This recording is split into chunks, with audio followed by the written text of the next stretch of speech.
Chapter 1. The Last Judge.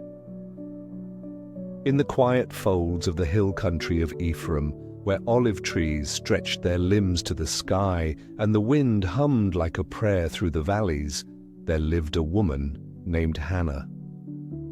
Her heart bore a sorrow deeper than the wells of the land, the ache of a womb left empty. Year after year she climbed the path to Shiloh, where the tabernacle of the Lord stood in solemn stillness. There, beneath the linen-covered tent, amidst the scent of burning offerings and the murmur of priests, she knelt. Her lips moved in silence, her soul pouring out to the God who sees all. "O Lord of hosts," she whispered, from the well of her longing, "if you will look upon your servant's affliction and give me a son, I will give him back to you all the days of his life." The priest, Eli, watched her, puzzled by her silent intensity, but when he understood, he blessed her. And the Lord, who listens to the cries of the brokenhearted, remembered her. In due time, Hannah bore a son and named him Samuel, which means God has heard. When the boy was weaned, she did not hold him back. With a heart both trembling and steadfast, she brought him to the house of the Lord and said, "For this child I prayed, and the Lord has granted me my petition. Therefore I also have lent him to the Lord." And so in the sacred hush of Shiloh's temple, Samuel was raised. The lamp of God had not yet gone out, and the boy would sleep near it, just beside the Ark of the Covenant. While priests walked in shadows and the rituals of faith grew weary in the hands of men, this child grew in the silence of reverence. He did not yet know the Lord's voice, but even then heaven had already begun to whisper. A voice in the night one. Night, while the stars still watched, and the temple was wrapped in shadow. Samuel heard his name. "Samuel," came the voice, clear, soft, and calling. He rose and ran to Eli, saying, "Here I am, for you called me." But Eli had not spoken. It happened again and again. Only on the third time did Eli understand. His old eyes widened, and he said, "Go, lie down, and if he calls you again, say, 'Speak, Lord, for your servant is listening.'" And so the child returned to his bed, heart fluttering. The silence stretched long, until the voice came again. "Samuel, Samuel." This time the boy answered not to man, but to God. "Speak, for your servant is listening." In that sacred hour, God revealed to Samuel the coming judgment against Eli's house, for his sons had defiled the priesthood, and Eli had not restrained them. The words were heavy for a boy to bear, and at dawn Samuel hesitated to share them. But when Eli asked, the child, in trembling obedience, told all.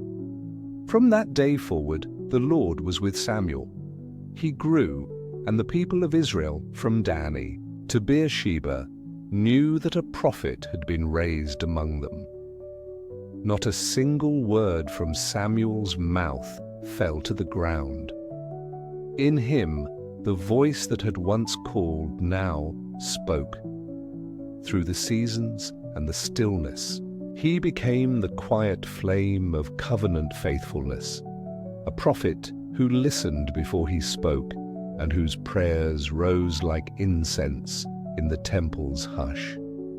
The ark and the thunder. Yet peace in Israel was never still for long. The Philistines, fierce and rising in strength, moved against the people of God.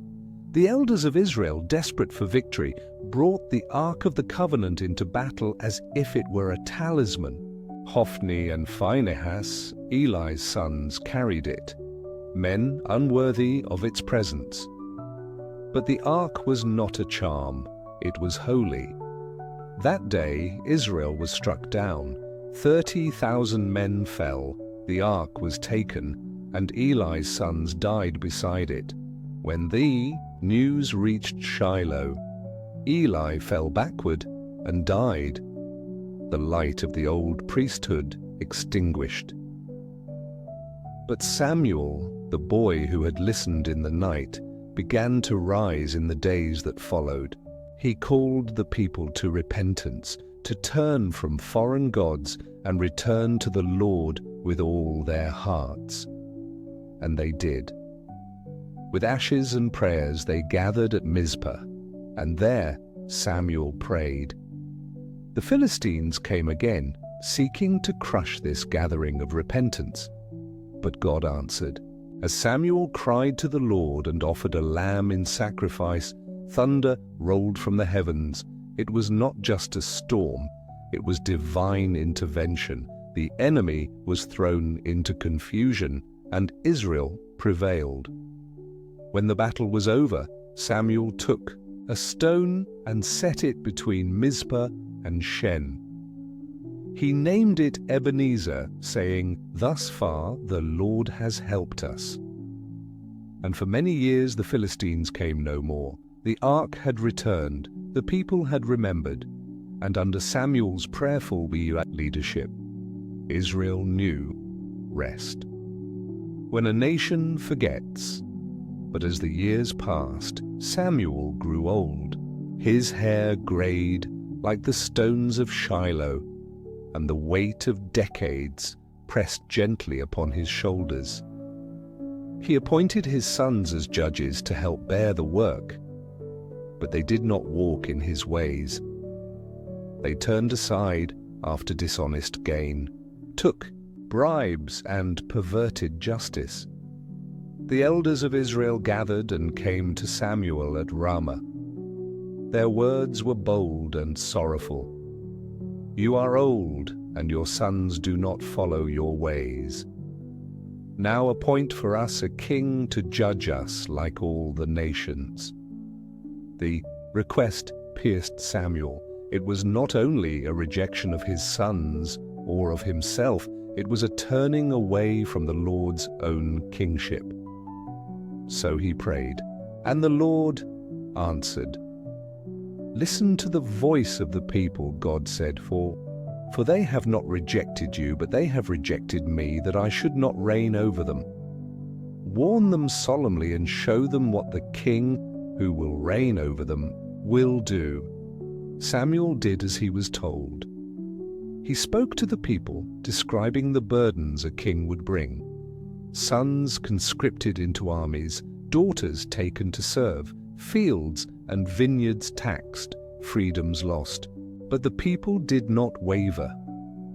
"No," they said, "we want a king over us. Then we will be like the other nations, with a king to lead us and go out before us in battle." So Samuel returned to the Lord, and the Lord said, "Give them a king." It was the end of an era, as the age of judges, of direct divine leadership, of prophets as guides and protectors. A door was closing softly. Another would open soon. Samuel anointed Saul, Israel's first king, in obedience to the Lord. But in the soft quiet of that transition, the prophet who had once heard God's voice in the night remained the keeper of the covenant's flame. Though a crown would soon sit upon a man's head, Samuel's prayers would continue to rise like incense. And thus the chapter of the last judge came to a close, not with the sound of battle or the pomp of royalty, but with the gentle hush of a faithful servant who had once been a child heard by heaven. Chapter 2. The Anointing of Saul. In the quiet hills of Benjamin, among low fields and soft shadows, a young man set out to find what had been lost. His name was Saul, tall of stature, broad of shoulder, and handsome in the way that turned eyes his way without effort. But this journey, which began not with trumpet or prophecy but with a simple task, the search for his father's donkeys, would lead him far beyond anything he could imagine. Saul was not seeking greatness. He was not looking for destiny. He was obeying his father's command. The donkeys had wandered, and so Saul, with his servant beside him, passed through the hill country of Ephraim, through the land of Shalisha and Shalim, from one village to another, with no sign of the lost animals. The days grew long. The trail ran cold. But heaven was warm with purpose. For while Saul wandered the hills, a prophet named Samuel waited in a nearby town, and the Lord had whispered to him the day before, "Tomorrow I will send you a man from the land of Benjamin. You shall anoint him as ruler over my people." The prophet heard, and he waited. Saul, growing weary of the search, turned to his servant and said, "Come, let us go back, or my father will stop worrying about the donkeys and start worrying about us." But the servant, with a quiet wisdom, said, "There is a man of God in this town. Let us go to him. Perhaps he can tell us which way to go." So they approached the town at evening as the women came out to draw water. "Is the seer here?" Saul asked. And they said, "Yes, hurry. He is here today, for the people are preparing a sacrifice on the high place." And just as Saul entered the city, Samuel stepped into the street, as if the moment had been arranged by unseen hands. Samuel saw him and knew. The Lord whispered, "Behold the man." And Saul, unaware, asked, "Could you please tell me where the seer's house is?" Samuel smiled gently. "I am the seer," he replied. "Go up before me to the high place, for today you shall eat with me, and tomorrow I will tell you what is in your heart." They sat together at the feast. A portion had already been set aside for Saul, not because of who he was, but because of who he would become. After the meal, Samuel led Saul to the rooftop and spoke with him under the stars. A conversation not fully recorded, private, sacred, stretching beyond what words could hold. That night, the shepherd became a vessel.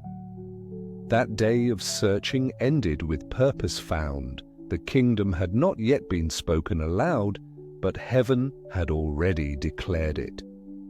The oil of authority. The next morning came with the hush of early light. The town still slumbered, and only the birds and the wind moved softly in the trees. Samuel called to Saul, "Get ready, and I will send you on your way." And as they walked toward the edge of the town, Samuel asked the servant to go on ahead. With only the two of them standing in the stillness, the prophet reached into his flask and drew out oil. Thick, fragrant, sacred. He poured it gently upon Saul's head. The oil traced paths through his hair, across his brow, down his neck, a river of calling, a mark not of man, but of God. "Has not the Lord anointed you ruler over his inheritance?" Samuel said. It was not ceremony, it was covenant. In that moment, Saul became more than the son of Kish. He became a vessel chosen to carry the burden of leadership. And to confirm this holy act, Samuel spoke of 3 signs that would come to pass that very day. "You will meet 2 men near Rachel's tomb," he said, "and they will tell you the donkeys have been found. Then, near the oak of Tabor, 3 men will greet you with bread and wine and offer you loaves. Finally, you will come to the hill of God, where prophets are descending.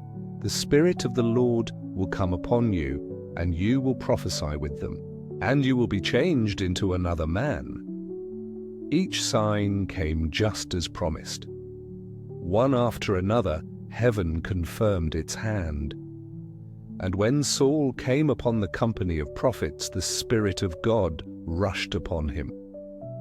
He spoke not with practiced words, but with a voice awakened by heaven. The people who saw him marveled.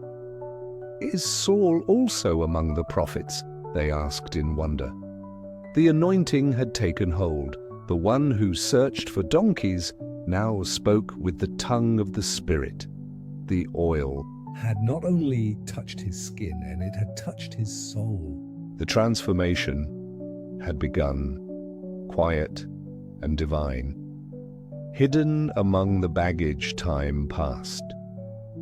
A day arrived when the people of Israel were summoned to Mizpah. The tribes gathered. The air was thick with expectation. They had asked for a king, and now the Lord would reveal him.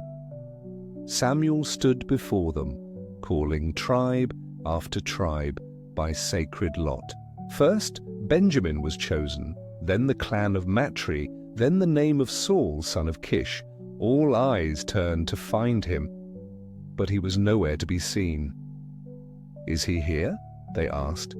A search began, and then the Lord spoke again. "He's hiding among the baggage."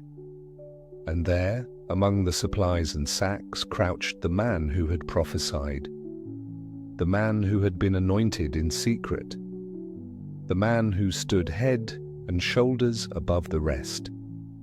Yet his heart trembled. They brought him forward. He stood tall, and the people gasped. His stature alone inspired awe. "Long live the king," they cried. The shout echoed through the valley, rising with joy. But in Saul's heart a seed of unease had been planted. He had obeyed, he had prophesied, but the weight of kingship rested unevenly upon his shoulders.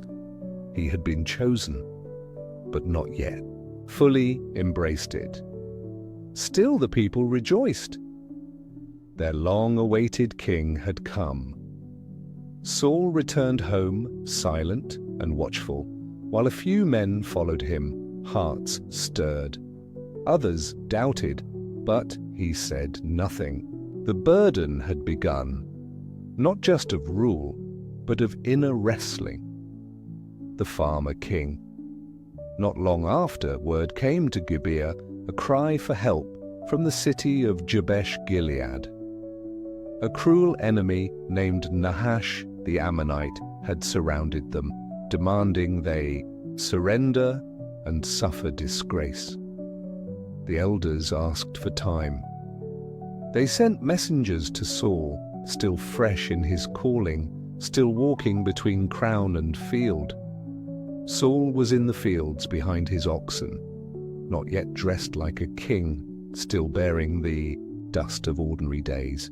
But when he heard the message, something ancient stirred. The Spirit of God rushed upon him once more, not with whisper but with fire. His voice rose, his hands moved, and the fear of the Lord fell on the people. He sent pieces of the oxen throughout Israel, saying, "Let all who hear gather with me, or the same shall happen to theirs."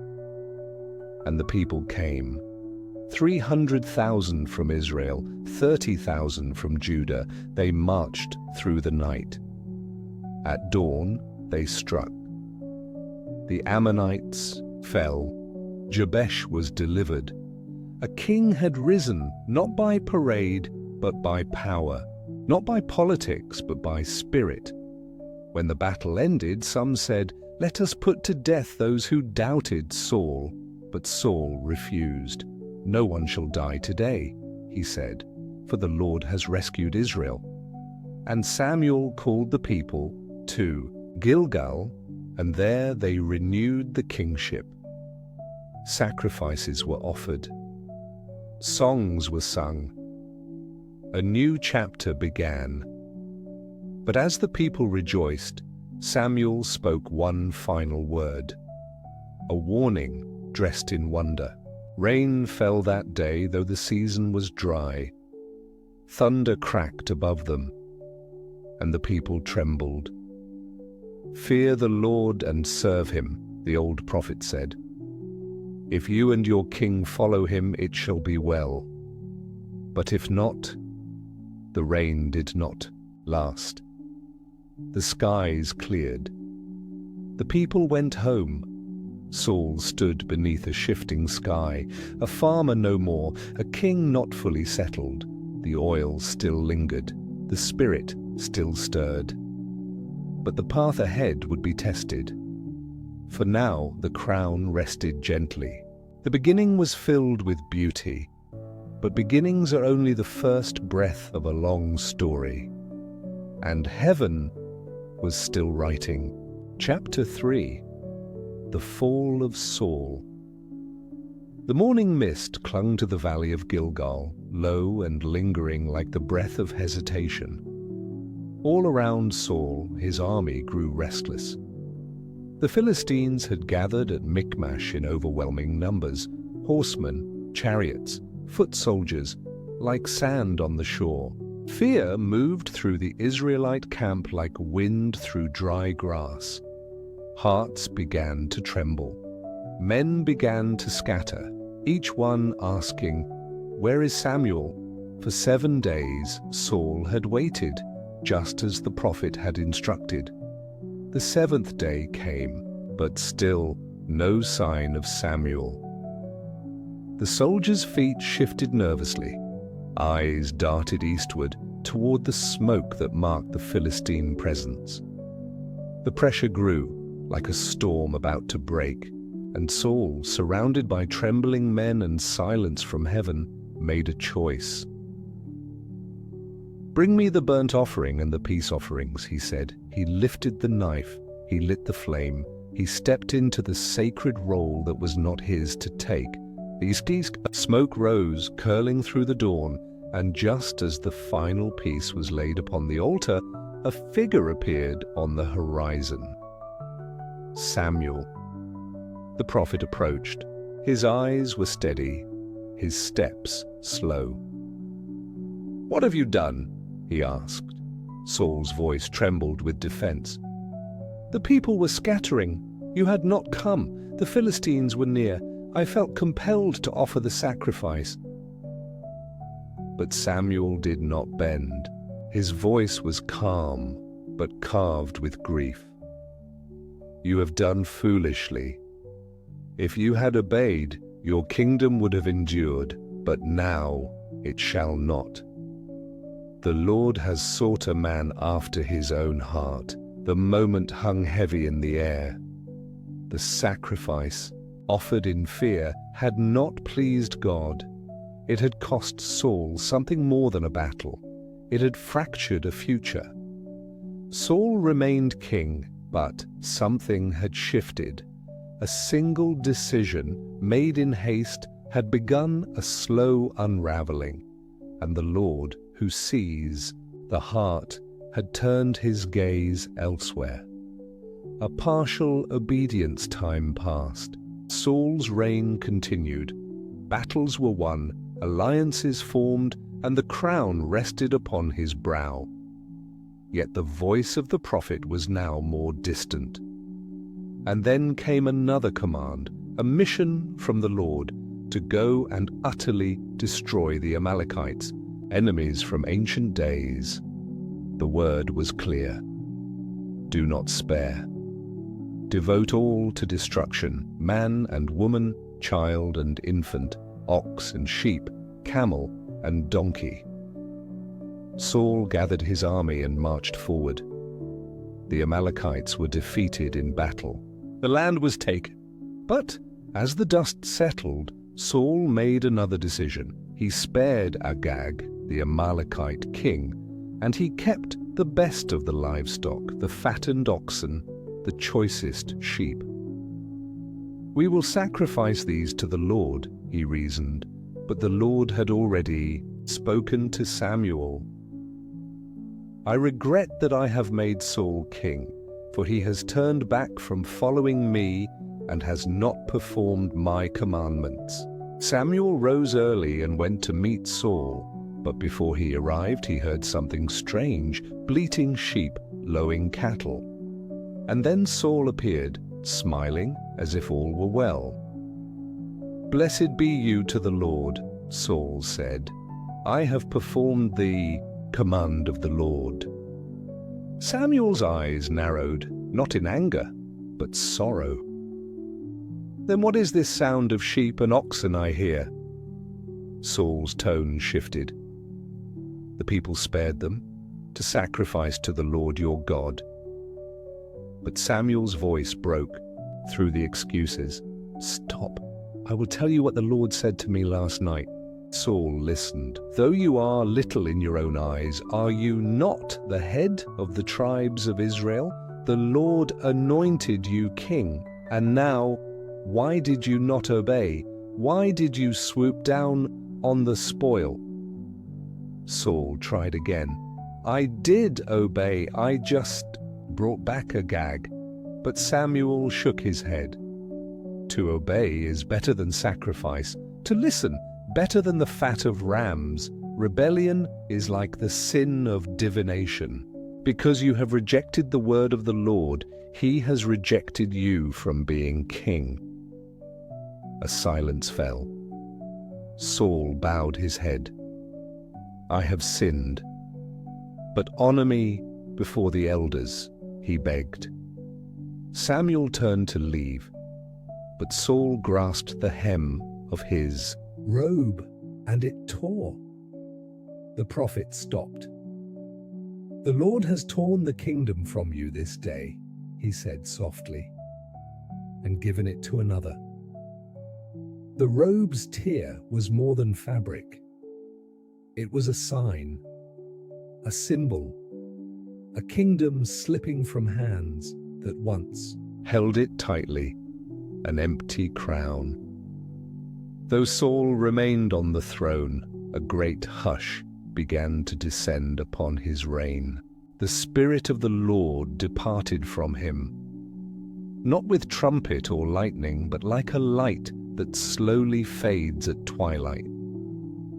And in its absence, a troubled spirit came. The once bright fire within Saul grew dim. His thoughts twisted inward. His joy turned to shadows. Though he wore the crown, its weight became heavier each day. Samuel, too, grieved. He withdrew from Saul, not in bitterness, but in mourning. The prophet who had once rejoiced in Saul's rise now wept for his fall. Night after night he prayed, asking, "How has it come to this?" The people felt the shift.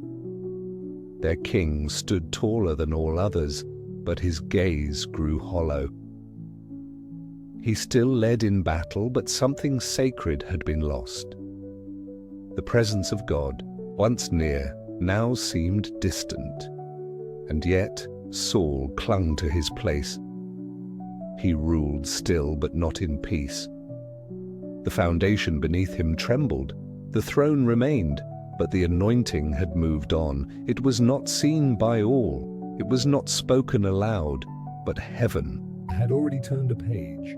A new chapter waited just beyond the hills of Bethlehem. A quiet command. In the stillness of that sorrowful season, the Lord spoke again to Samuel. The voice came not with power, but with purpose. "How long will you mourn for Saul? Fill your horn with oil. I am sending you to Jesse of Bethlehem, for I have chosen a king for myself from among his sons." Samuel hesitated. "If Saul hears of it, he will kill me." But the Lord, in his gentle wisdom, gave instruction. "Take a heifer with you. Say you have come to sacrifice. Invite Jesse to the sacrifice, and I will show you what to do." So Samuel obeyed. The road to Bethlehem was quiet. The prophet traveled not with trumpet, but with trembling. His heart bore the weight of a kingdom in transition. When he arrived, the elders of the town met him with unease. "Do you come in peace?" "In peace," Samuel answered. "I have come to sacrifice to the Lord." He invited Jesse and his sons. One by one the young men passed before him, strong, noble, fit for crowns. But each time the Lord said, "Not this one." 7 sons came and went. And then Samuel asked, "Are these all your sons?" "There is still the youngest," Jesse replied, "but he is tending the sheep." The prophet waited. And then from the fields came a boy, ruddy and bright-eyed, with the scent of sheep and the silence of the hills upon him. The Lord whispered, "Arise, anoint him, for this is the one." Samuel took the horn of oil. He anointed the boy in the midst of his brothers. And from that day the Spirit of the Lord came upon David in power. Heaven said no more. The oil flowed, and the chapter closed. The crown had not yet changed hands, the throne had not yet shifted, but in that soft and sacred moment, beneath the watchful gaze of God, the journey of a shepherd king had begun. The hush remained, a holy silence wrapped in promise. The story moved forward, but slowly, gently, like a seed beneath the soil, waiting for its time to rise. Chapter 4. The Anointing of David. In the small, stone-set town of Bethlehem, where olive groves lined the hills and the wind whispered softly across golden fields, a quiet story was about to unfold. A story not of kings in glory, but of a shepherd in obscurity. The Lord had spoken to Samuel once more, calling him to rise and journey to the house of Jesse. Though Saul still wore the crown, heaven had already chosen another. Samuel came with caution, still tender from the sorrow of Saul's fall. But in obedience, he took his horn of oil and went to Bethlehem. The elders trembled at his arrival, but Samuel calmed them with peace. "I come to offer sacrifice," he said, and he called Jesse and his sons to join him. One by one, Jesse's sons stood before the prophet. Strong men, tall in stature, with faces that carried the pride of lineage. The first, Eliab, passed before Samuel's eyes, and the prophet thought, "Surely this is the one." But the Lord whispered deep within him, "Do not look at his appearance or height, for I have rejected him. Man looks at the outward appearance, but the Lord looks at the heart." And so the second son came, then the third, then the fourth. And still the answer was no.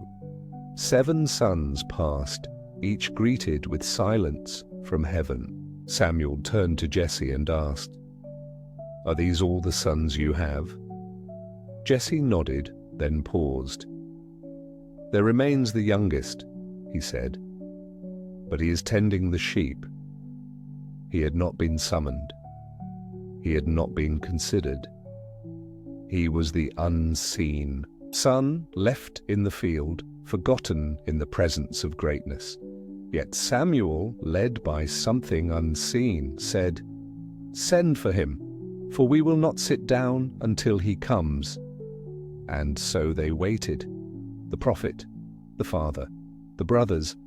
The silence of that moment stretched like a thread across heaven and earth. Then came the footsteps, light upon the path, and the boy entered.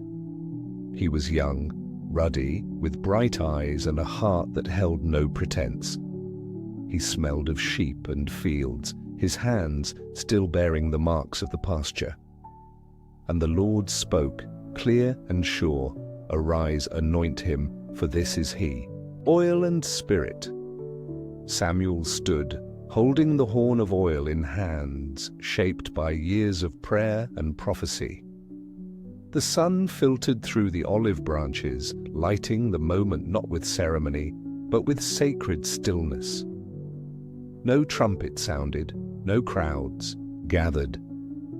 Only family stood witness as the prophet stepped forward. The oil, rich and fragrant, poured gently upon David's head.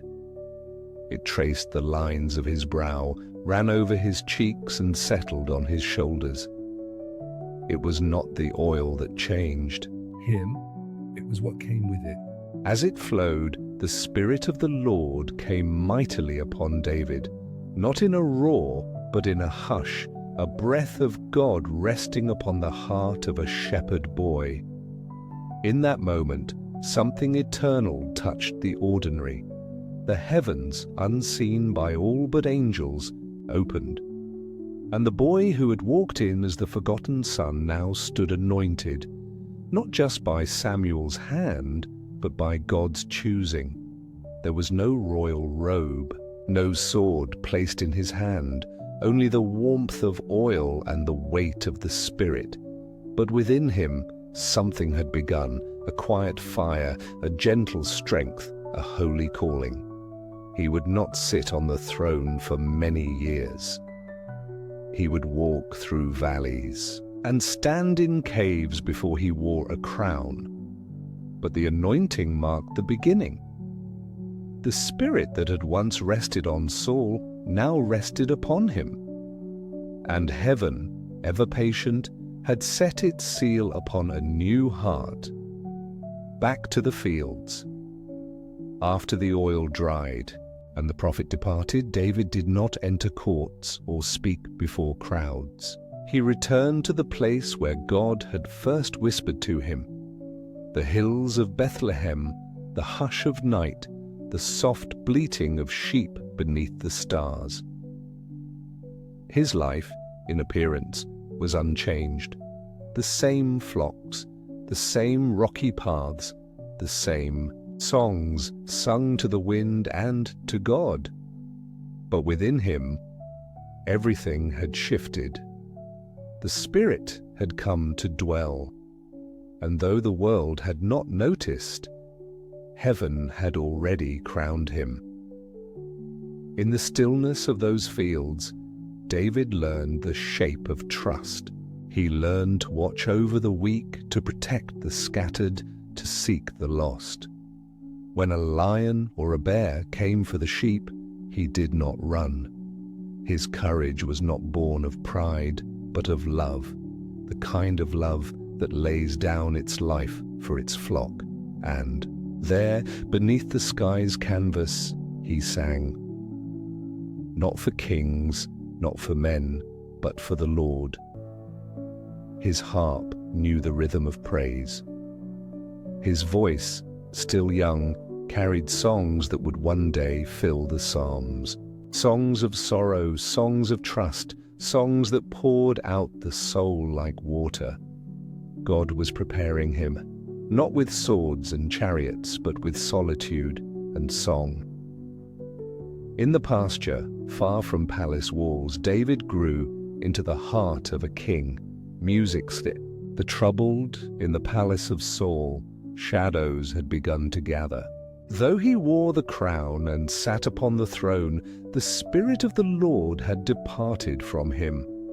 And in its absence, a troubling spirit came, not one that shouted, but one that slowly whispered unrest. Saul's servants saw his torment. They longed to ease his spirit. Let us find someone who plays skillfully on the harp, they said. And when the king is troubled, his soul may be soothed. And so word was sent. One of the servants remembered a boy from Bethlehem, a son of Jesse, skillful in playing, brave and wise, and the Lord was with him.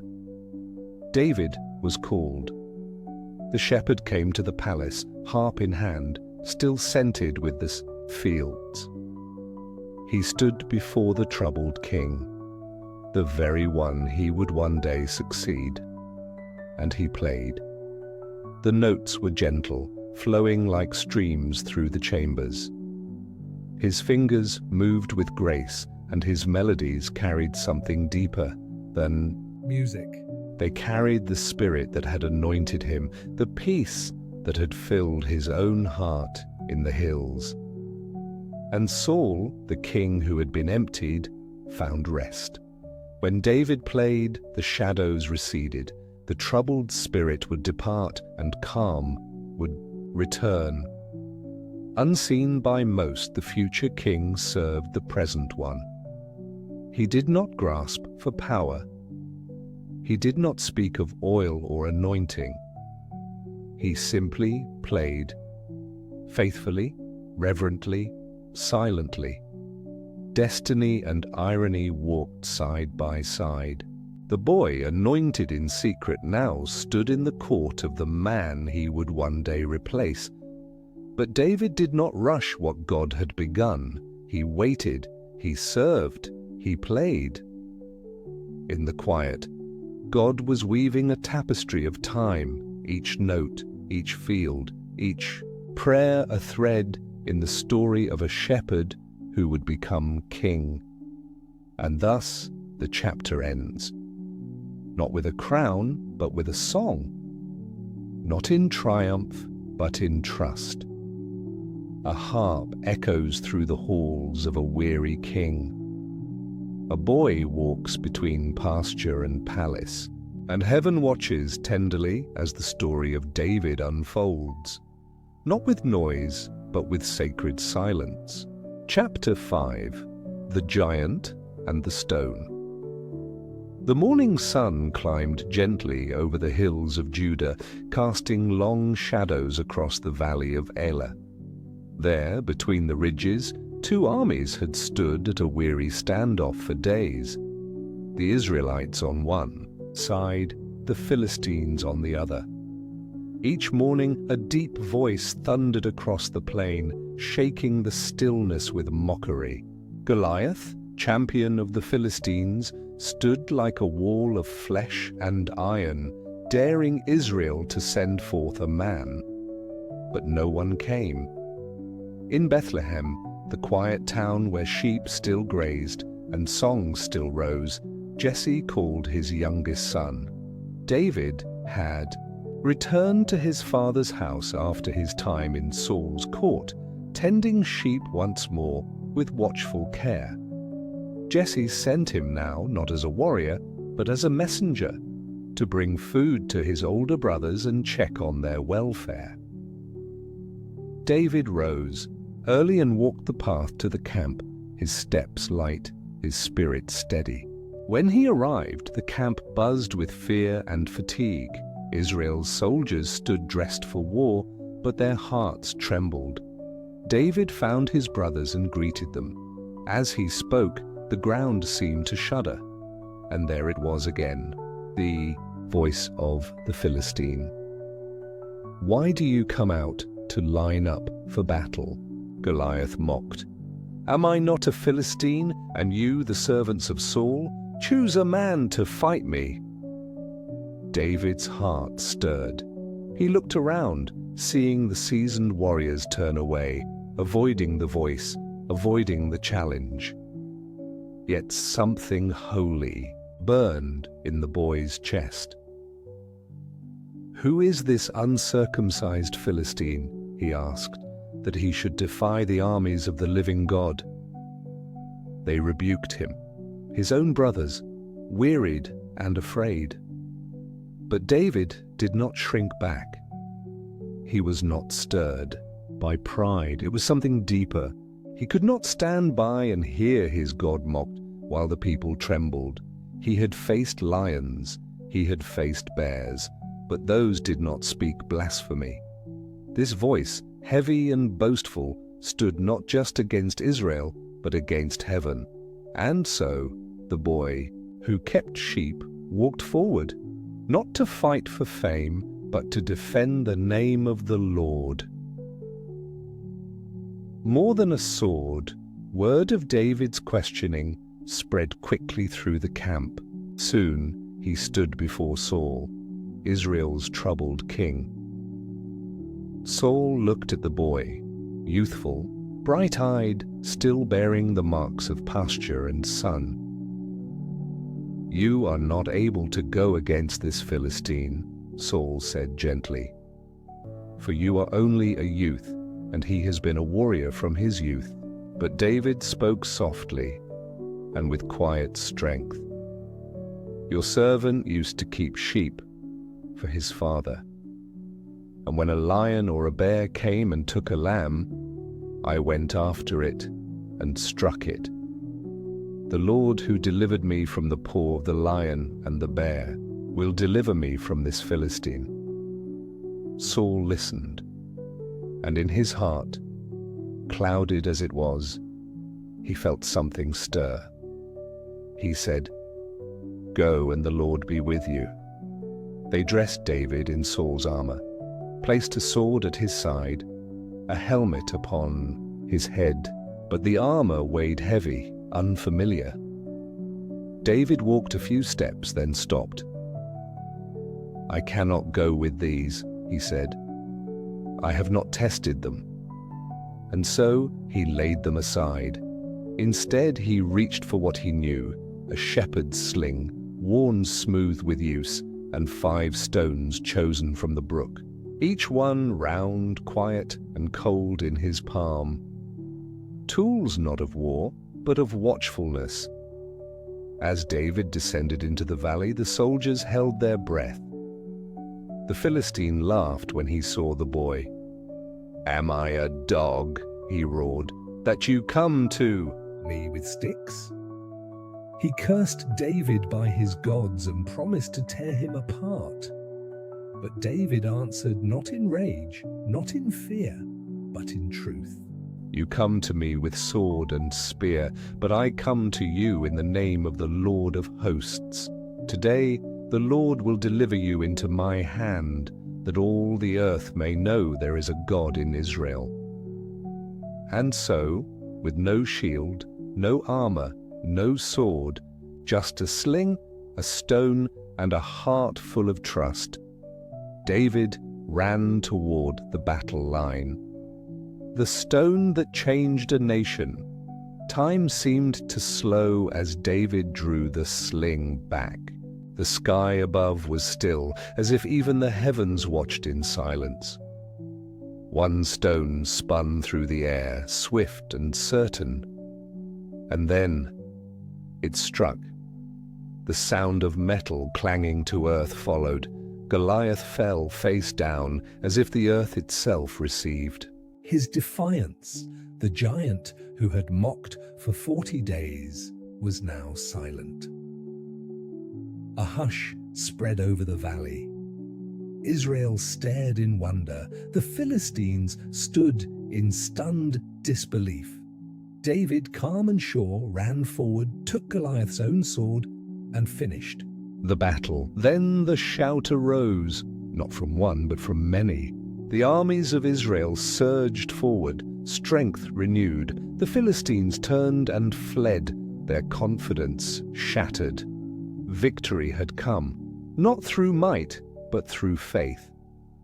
David returned to camp with the giant's head and sword, but his posture did not change.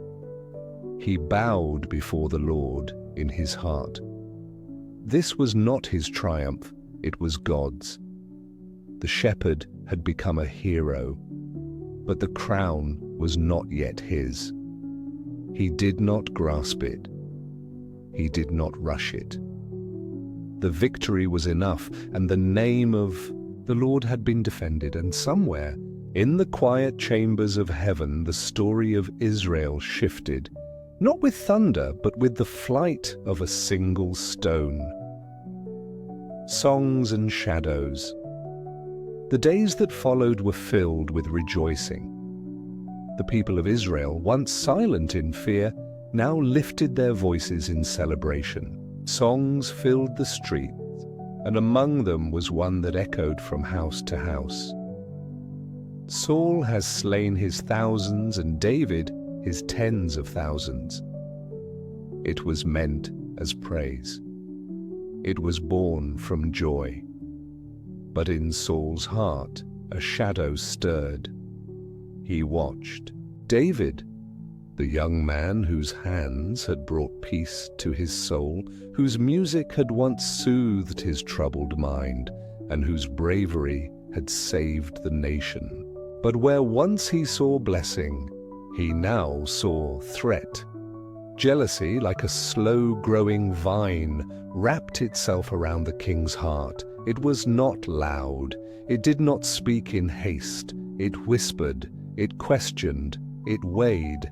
And it began to change the way. Saul looked at David. David, for his part, remained as he had always been, humble, faithful, obedient. He played his harp when summoned, served in battle when called.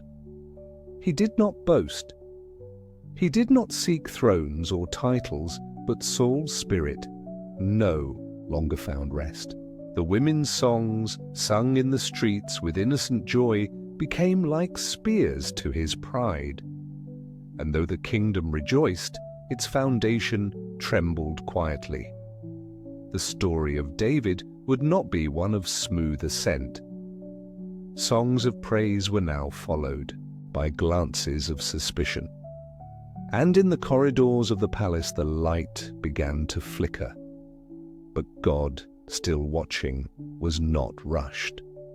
He who had chosen David, who had given victory through weakness, now allowed shadows to grow, not to destroy, but to refine. For before David would wear a crown, he would learn to walk through caves and deserts. Before he would sit upon the throne, he would sit in sorrow. But for now, the chapter ends in the soft tension between celebration and unrest. The giant had fallen. The nation had risen, but a new journey had quietly begun, and so we close this chapter, not with fanfare, but with quiet awareness. The boy with the sling is no longer just a shepherd. The heart after God is now under watchful eyes. And while Israel sings, heaven prepares for the next steps of a story that will echo through all generations. The rise of a king whose strength was never in the sword, but in the Spirit of the Lord. Chapter 6. The Musician and the Spear. In the dim light of the palace halls, music floated like a prayer. It rose gently, threading its way between stone pillars and echoing in chambers once filled with laughter. David, still young but no longer unknown, sat with harp in hand. His fingers moved softly across the strings, each note a balm for a restless soul. He had become a familiar presence in King Saul's court, called upon not for counsel or command, but for the comfort his melodies could bring. There was a sorrow in the king that music could not fully mend. Once anointed and empowered, Saul now sat beneath the weight of his own choices. The Spirit of the Lord had departed, and a shadow filled the space it left behind. And when the music played, the shadow trembled. For a moment, the king would find rest. But peace that is not rooted in truth is a fleeting thing. David played with reverence, not for applause, not for position, but to serve. He had stood before giants, yet here his strength was found not in battle, but in tenderness.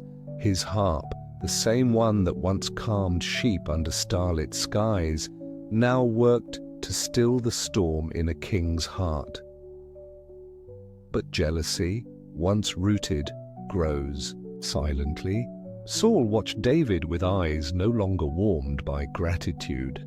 He saw the favor that followed him, the ease with which people loved him. The songs still echoed from the streets. Saul has slain his thousands, and David his tens of thousands. And in those words, Saul heard his own diminishing one. Day as David played, and the music filled the room, Saul's spirit erupted in rage. A spear lay nearby, and without warning, it flew. It struck the wall where David had just been. David had moved, not in fear, but with the reflex of one who had learned to listen closely. He slipped away, heart pounding, soul unsettled. This would not be the last time Saul's spear would seek him. Music once brought peace. Now it marked danger. Yet still, David did not abandon his calling. He returned. Again and again, he came to soothe a king who no longer welcomed him. But each note, each visit, carried risk. A favor had turned to fear. The harp had become a shield, and David, though still in the palace, began to live like a man pursued. Love and loyalty, even within the halls of growing danger, love took root. Saul had a daughter, Michal, whose heart turned toward David. She saw not just the warrior, not just the harpist, but the man, kind, faithful, and filled with a quiet strength. She loved him, and Saul, hearing this, devised a plan. He offered Michal to David in marriage, not as a gift of blessing, but as a snare. Let the hand of the Philistines be against him, Saul said in his heart. He set a bride price not in gold or land, but in the lives of Israel's enemies, hoping that the attempt would bring David's downfall. But David, humble as ever, did not see himself as worthy. "Who am I?"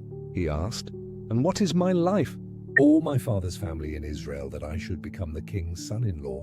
Yet he accepted the task not out of pride, but duty, and the Lord was with him.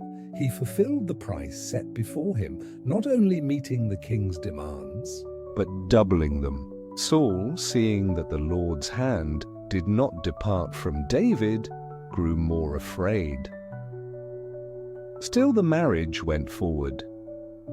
David and Michal were wed, and in that union a tenderness formed, though clouded always by Saul's motives. David loved her, and she loved him, but even their joy could not escape the shadows cast by Saul's growing envy. What should have been a sanctuary, or the bond between husband and wife, became yet another place where danger dwelled close. In Saul's heart, hope was replaced by hatred, and what began as strategy deepened into obsession. Yet David remained steadfast. He served, he loved, he sought no harm, made no threats. The court, once a place of honor, now trembled with quiet tension, and David, though clothed in royal garments, walked like one on holy ground, careful, patient, and waiting. The prince's covenant. But not every heart in Saul's house was turned against David. There was one, Jonathan, Saul's own son, who saw something greater. From their first meeting, a bond had formed, sacred and deep. Jonathan saw in David not a rival, but a brother. And more than that, he saw the hand of God. Jonathan, a warrior in his own right, had once climbed cliffs and faced armies with only his armor-bearer at his side. He knew courage. He knew faith. And when he looked at David, he recognized both. Not the kind found in battlefields, but the kind that flowed from a heart aligned with heaven. Their friendship grew, not quickly, not loudly, but like a covenant. Jonathan loved David as his own soul, and in a gesture that spoke louder than any proclamation, he removed his robe, his sword, his bow, and his belt, and gave them to David. These were not mere gifts. They were signs. To wear a prince's robe was no small thing. It spoke of inheritance, of future, of identity. But Jonathan, in humility and love, offered all to the one whom God had chosen. And David received them, not as a claim to power, but as a token of trust.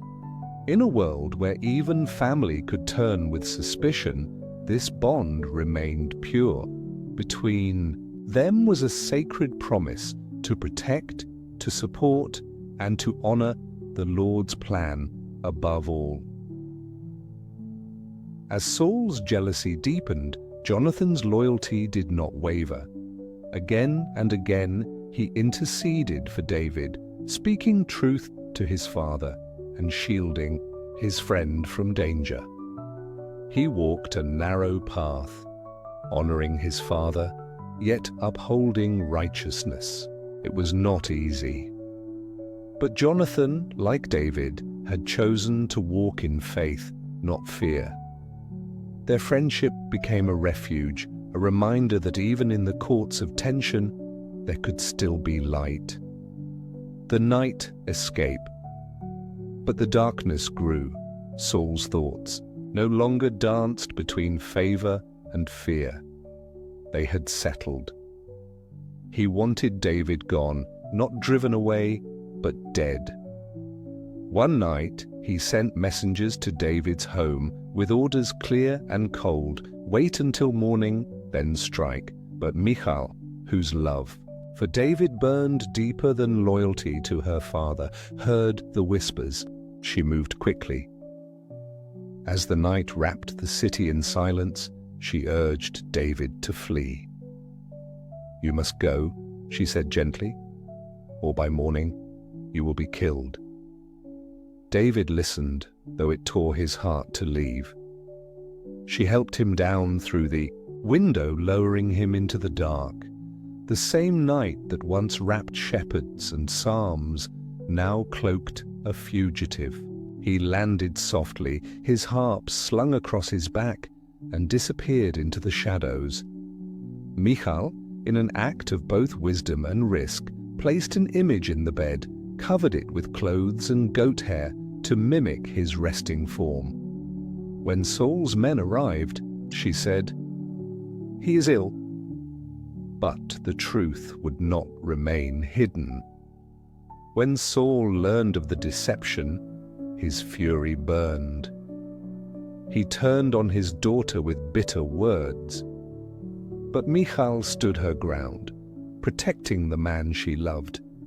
Not a soldier with issued armies, but a shepherd with songs chosen by God, David ran.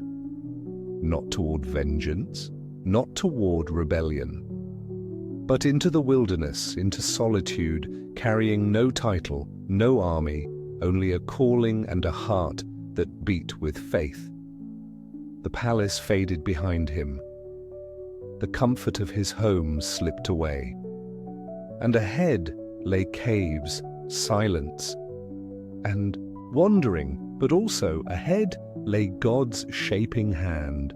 And so the chapter ends in soft hush. A window left open, a harp carried into exile, and a man not yet crowned walking into the wilderness with heaven as his guide. In this quiet flight, we see more than escape. We see a soul that trusts even when the path leads away from promise. And in that trust, God writes a deeper story, not in safety, but in surrender, not in palaces, but in the night. Chapter 7. The Fugitive Prophet. In the stillness of twilight, David fled with only breath and burden. The path beneath his feet was familiar but heavy, a road no longer walked in safety, but in sorrow. He had left behind the walls of the palace, the laughter of his wife, the sacred covenant of his closest friend. Now the night air whispered of exile, and yet his heart remained set upon the Lord. He came to Ramah, the place where prophets gathered, where the Spirit of the Lord still hovered like morning mist over olive trees. There, in Naioth, dwelled Samuel, the old prophet, who had once anointed a shepherd boy with trembling hands and holy oil. David came to him not as a hero or future king, but as a fugitive, weary, hunted, broken open. Samuel welcomed him with eyes full of understanding. He asked no questions. He simply listened. For prophets do not always speak. Sometimes they wait. Sometimes they offer the kind of silence that heals. And so, in the company of those who still heard from heaven, David found a gentle shelter. For a few days, the world grew quiet. No spear flew. No command was shouted. The harp stayed near, but the strings did not need to be played. Around them, the sons of the prophets continued their rhythm, praying, walking, learning the voice of God. And David, though still young, fit among them in spirit. He had not lost his faith, only his footing. But Saul's heart, gripped by jealousy, searched still. Word reached him that David was in Ramah. And so Saul sent men, soldiers, not to bring peace, but to capture. They approached Naioth in power, ready to take David by force, but something unexpected awaited them. As they drew near to the place where God's Spirit moved, they were overcome. The very breath of heaven met them, and their strength dissolved. One by one, their voices changed, not with rage, but with reverence. The Spirit of God descended upon them, and they began to prophesy. They had come to seize, but instead they spoke in tongues, not their own, swept into a mystery greater than any king's command. David, for a moment, watched from within the sanctuary, still and silent. God was speaking, not through fire or war, but through wonder. The king among prophets.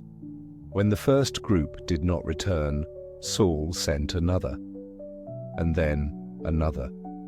But each time, the soldiers who came with iron in their hands left with the Spirit upon their lips. The presence of God in Ramah was not to be pierced by human force. The sacred air defended its own, and so Saul, restless and enraged, decided to come himself. He traveled to Ramah, determined to finish what his messengers could not. His crown weighed heavily. His thoughts, twisted by fear and fury, had little room left for reason. But even the king was not immune to heaven's breath. As he came near, the Spirit of the Lord fell upon him as well. There in Naioth, the place where prophets dwelled, Saul, the once chosen, now tormented king, began to prophesy. His royal garments fell away. He lay on the ground, overcome, exposed not just in body but in spirit.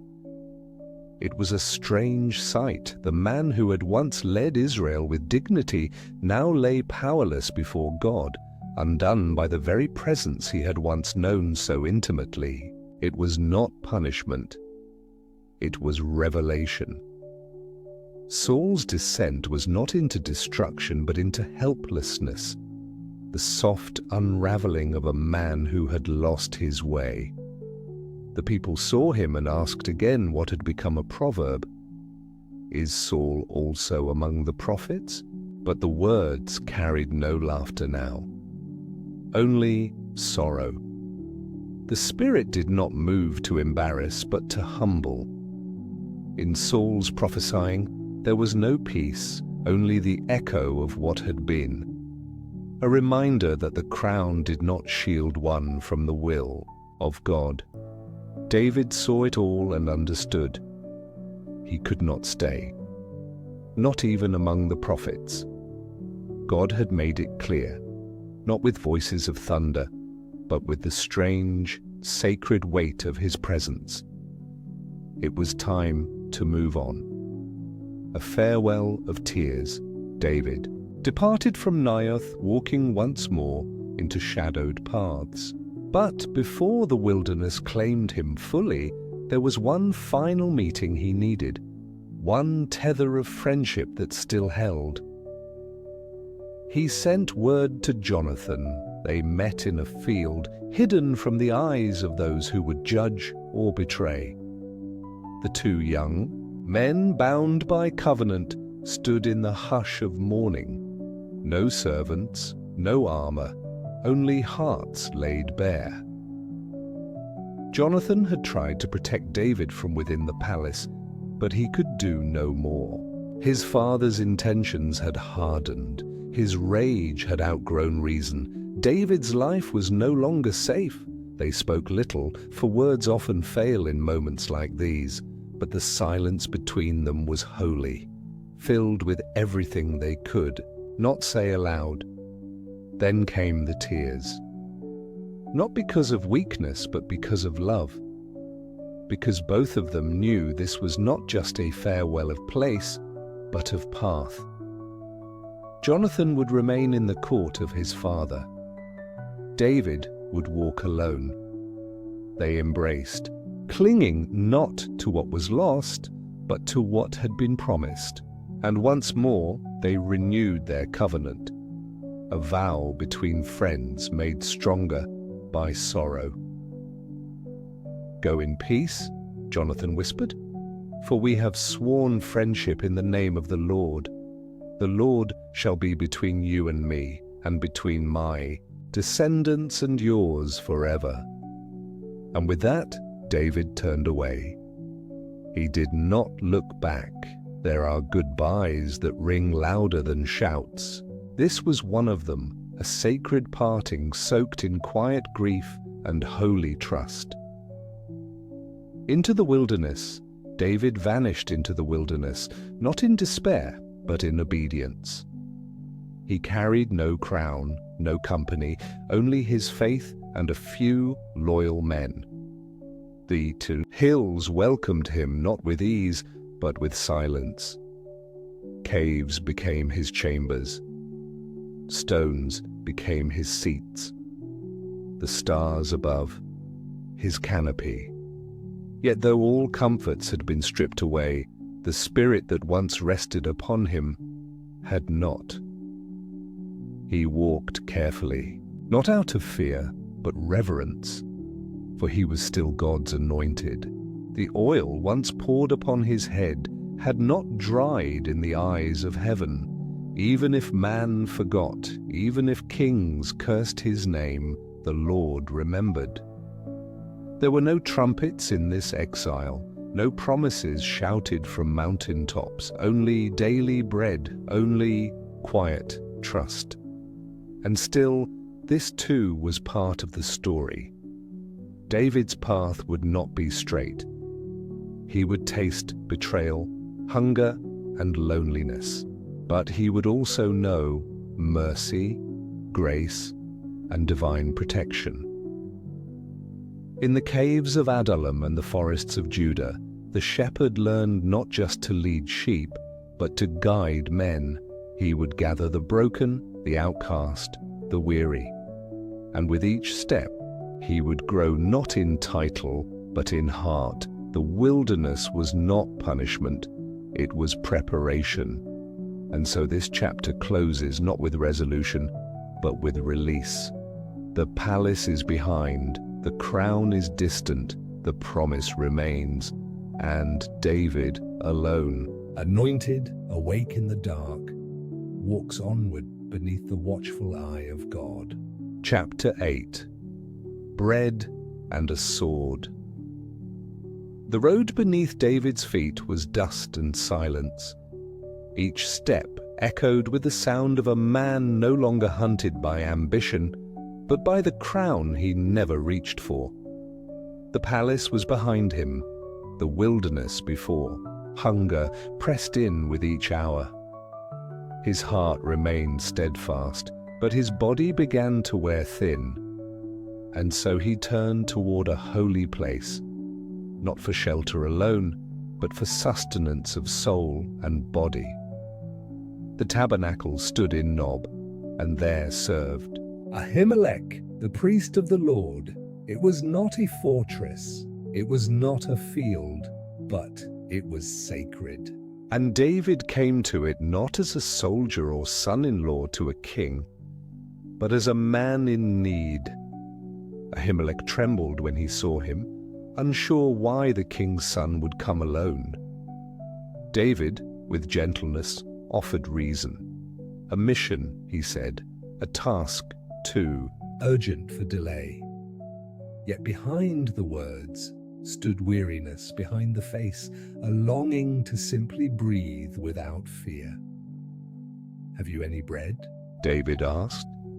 Ahimelech answered with caution, "There is no ordinary bread here, only the consecrated bread set apart for the Lord. Yet mercy lives even in sacred places." And the bread, which had been before the Lord, was placed into David's hands. It was not stolen. It was given.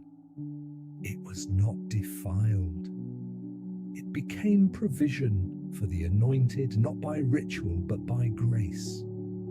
"There was, too, a sword, the sword of Goliath," said Ahimelech, "whom you killed in the valley of Elah. It is wrapped in a cloth behind the ephod. If you will take it, take it." And David said, "There is none like it. Give it to me." In his hands, bread and sword, reminders of who he was and who God had been. Sustenance and memory, mercy and might. But there in the shadows of the tabernacle, a man named Doeg watched. And what passed in peace would one day return in sorrow. David left quickly, heart full and heavy. He had eaten, he had armed himself. But the journey was not over. The hand of Saul still reached, and the path would bend again toward a stranger place. The enemy's city winds carried him southward toward Gath, the city of giants, Goliath's home, the very place from which the man he once defeated had come. Perhaps David thought that no one would expect him there. Perhaps desperation drove him. Either way, it was a strange crossing, a man with Goliath's sword seeking refuge in Goliath's land. The servants of Achish, king of Gath, soon recognized him. "Is this not David," they said, "of whom the people sing? Saul has slain his thousands and David his tens of thousands." Whispers turned into warnings. The city was no longer a hiding place. David's presence stirred unease. His name had crossed borders, just as his story had pierced hearts. Here too he was known. Here too he was watched. And so, in wisdom that seemed like madness, David changed his appearance. He let spittle run down his beard. He scratched upon the doors. His hands twitched. His gaze wandered. He became, in their eyes, a madman too. "I lack madmen," said Achish, "that you have brought this one into my house." And so they let him go. It was a moment without pride, a descent into humility that saved his life. Even madness became a cloak, even shame became shelter. David walked out of Gath not with sword raised, but soul spared. And though it was not a victory sung in the streets, it was a deliverance nonetheless. For the Lord had kept him, even through pretense, even through fear. The king in waiting, rejected by his own, wandered among enemies as if lost. But heaven had not lost sight of him. Not in Nob, not in Gath, not in the folds of disgrace, the cave of Adullam from the city, David fled again. This time not to another camp, but into the earth itself, to the dark and hollow places where light rarely lingers. He found a cave in Adullam, its mouth hidden by brush, its walls wrapped in cold. There he waited, not in despair, but in silence, a place of reflection, a space to breathe.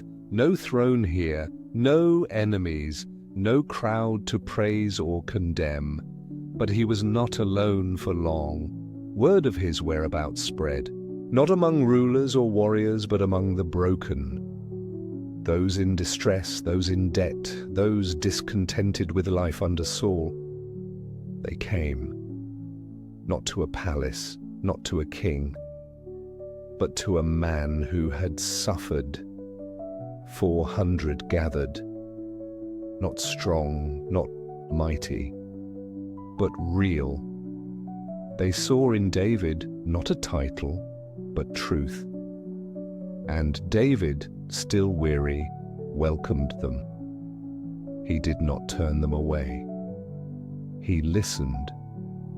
He led. He learned. In the hush of that cave, something new was born, a community shaped not by conquest, but by need. A fellowship formed not by politics, but pain.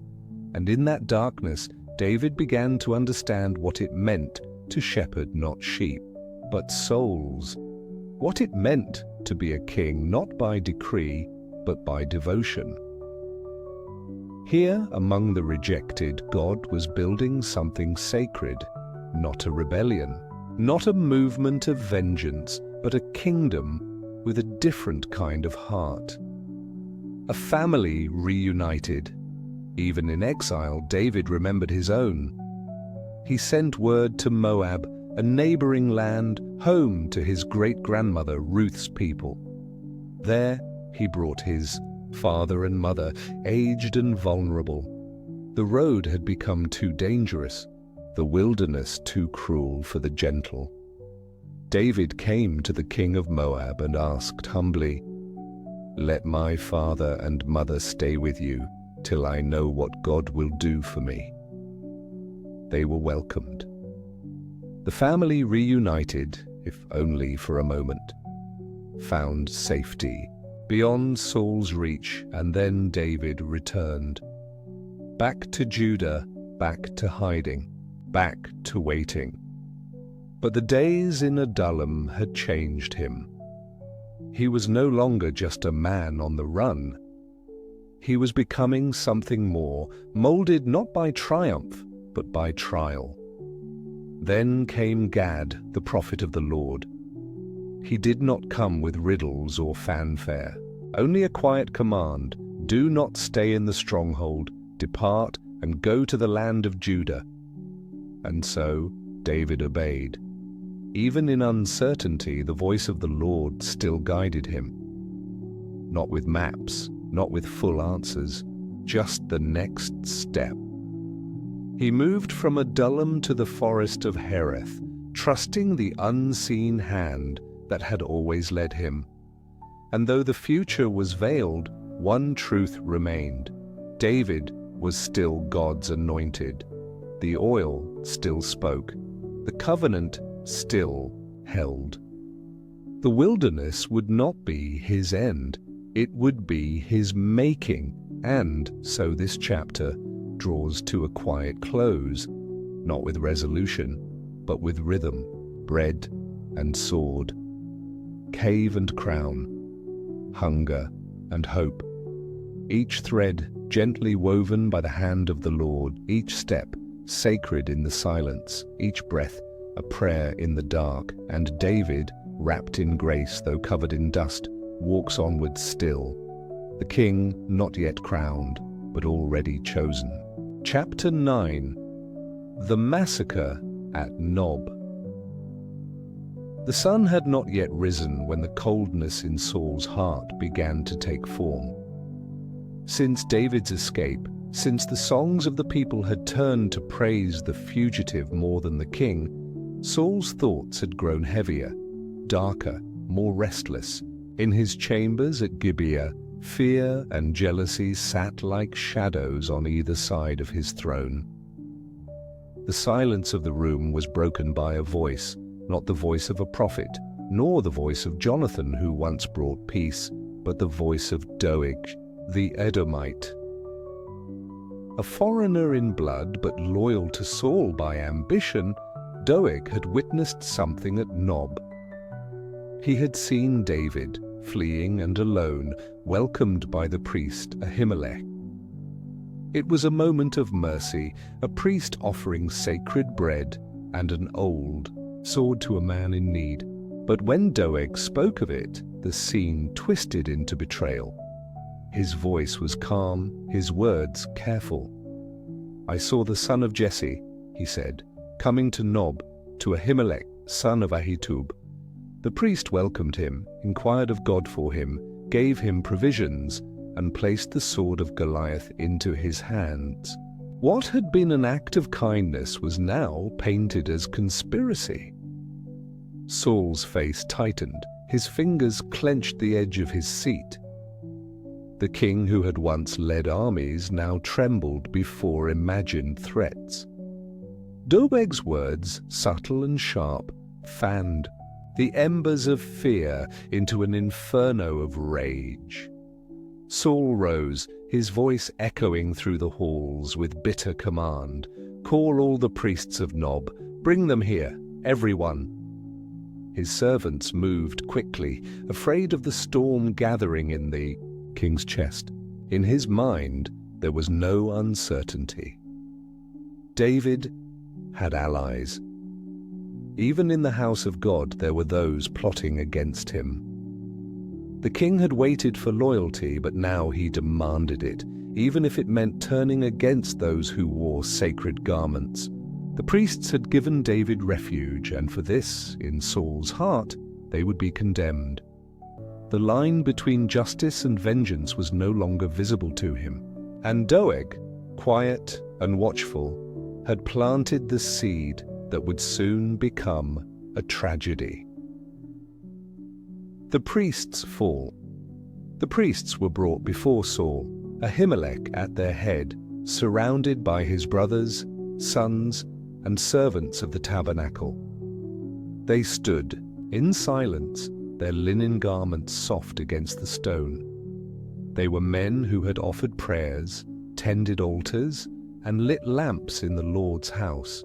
They had not wielded swords or plotted treason, yet now they stood as accused.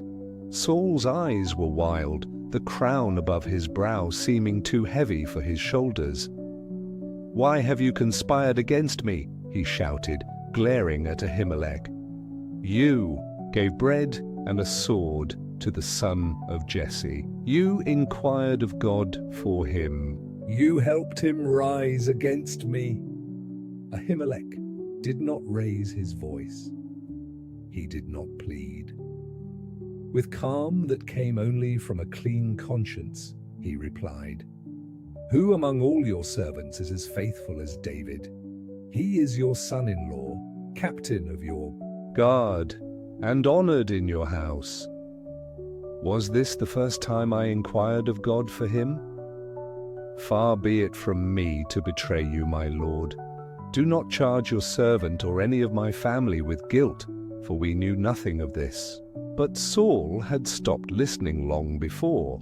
The words, though true, fell to the ground like withered leaves.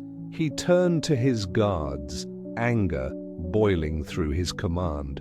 "Kill the priests of the Lord," he said, "for their hands are with David, and they knew he was fleeing yet did not tell me." The guards stood still. These were soldiers of Israel, not strangers to battle, but now they faced something different. These were priests, men of prayer, servants of the tabernacle. The command to strike them brought no movement. No hand reached for a sword. Their silence was louder than any protest. They feared God more than the king. But Doeg, still present, stepped forward. An outsider by blood, unburdened by sacred memory, he unsheathed his blade. And then, in the heart of Israel, the unthinkable happened. Doeg slaughtered them. 85 men who wore the linen ephod, who had served before the ark, who had blessed the people in the name of the Lord. Their blood soaked the floor of the place where prayers had once risen. No battle cry, no enemy threat, only the hiss of steel, the sound of robes falling to stone, and the quiet grief of heaven itself. The house of the Lord was defiled, not by foreign hands, but by one who stood under Saul's command. The sacred ground darkened, not from sin, but from slaughter. And Saul, watching, did not stop it. A city destroyed. But Saul's fury did not end with the priests. In his madness, the city of Nob itself became his next target. A place once set apart, a haven for worship, a gathering of God's servants, now stood condemned. Saul gave the command without hesitation. His words carried no sorrow, no restraint. Strike Nob, the city of priests. And so Doeg, with soldiers at his side, obeyed. They descended upon the town with no warning. Houses were burned. Streets, once quiet with the sounds of prayer, were filled with screams. Men and women, elders and infants, fell by the sword. The livestock, the fields, even the walls themselves, nothing was spared. It was a fire Saul had lit with a single fear, and now watched with cold detachment. The destruction echoed the judgment Saul had once refused to carry out against the Amalekites. Back then, he had spared their king and the best of their flocks, disobeying God's command. But now, without divine instruction, he unleashed total ruin on his own people. The blood of the innocent cried out from the ruins. The smoke of what had been sacred now filled the air with sorrow. Saul, once chosen by God, had become a terror to the very priests who served that God. He had crossed a line from which he would never return, and in the heart of Israel, an entire city, a priestly city, was silenced, a survivor in the wilderness. But even in this devastation, one voice remained. One priest, Abiathar, son of Ahimelech, escaped. He ran not to a fortress, not to a city, but into the wilderness, seeking the only refuge left him. He found David, hidden among rocks, and trees, surrounded by the weary and the broken. Abiathar arrived carrying sorrow, but also something more. The ephod, the sacred garment used to seek the will of the Lord. The symbol of priesthood had survived the blade, and with it the line of those who intercede. David listened as Abiathar told him what had happened, how his father and family were slain, how the city had been leveled, how Doeg had spilled blood in the name of the king. David's face fell. "I knew," he whispered, "on that day when Doeg was there. I knew he would surely tell Saul." His voice trembled not with fear, but with grief. "I am responsible for the lives of your father's whole family." Then gently David said, "Stay with me. Do not be afraid. With me you will be safe, for he who seeks my life seeks yours also." And so in the wilderness a fugitive offered shelter to a priest. The crown was not yet on David's head, but the heart of a king already beat within him. The sacred and the hunted now dwelled together. a foreshadowing of the kingdom God was quietly forming. In the silence of the forest, with grief still fresh and justice not yet served, a new chapter began. One born of sorrow, one rooted in faith. David, still running, still waiting, still trusting, welcomed a priest into his fold. And in that moment, the remnant of Nob found rest. The Lord, though silent in the massacre, was not absent, and his purposes, though hidden in the shadows, were still unfolding. Slowly, faithfully, like oil poured drop by drop on the head of his chosen. Chapter 10. The Mercy in the Cave. The wilderness of En-Gedi was a place of shadows and waterfalls, of steep cliffs and hidden springs. Wild goats danced along the rocky ledges, and desert winds wove through narrow passes with a hush that whispered of ancient times.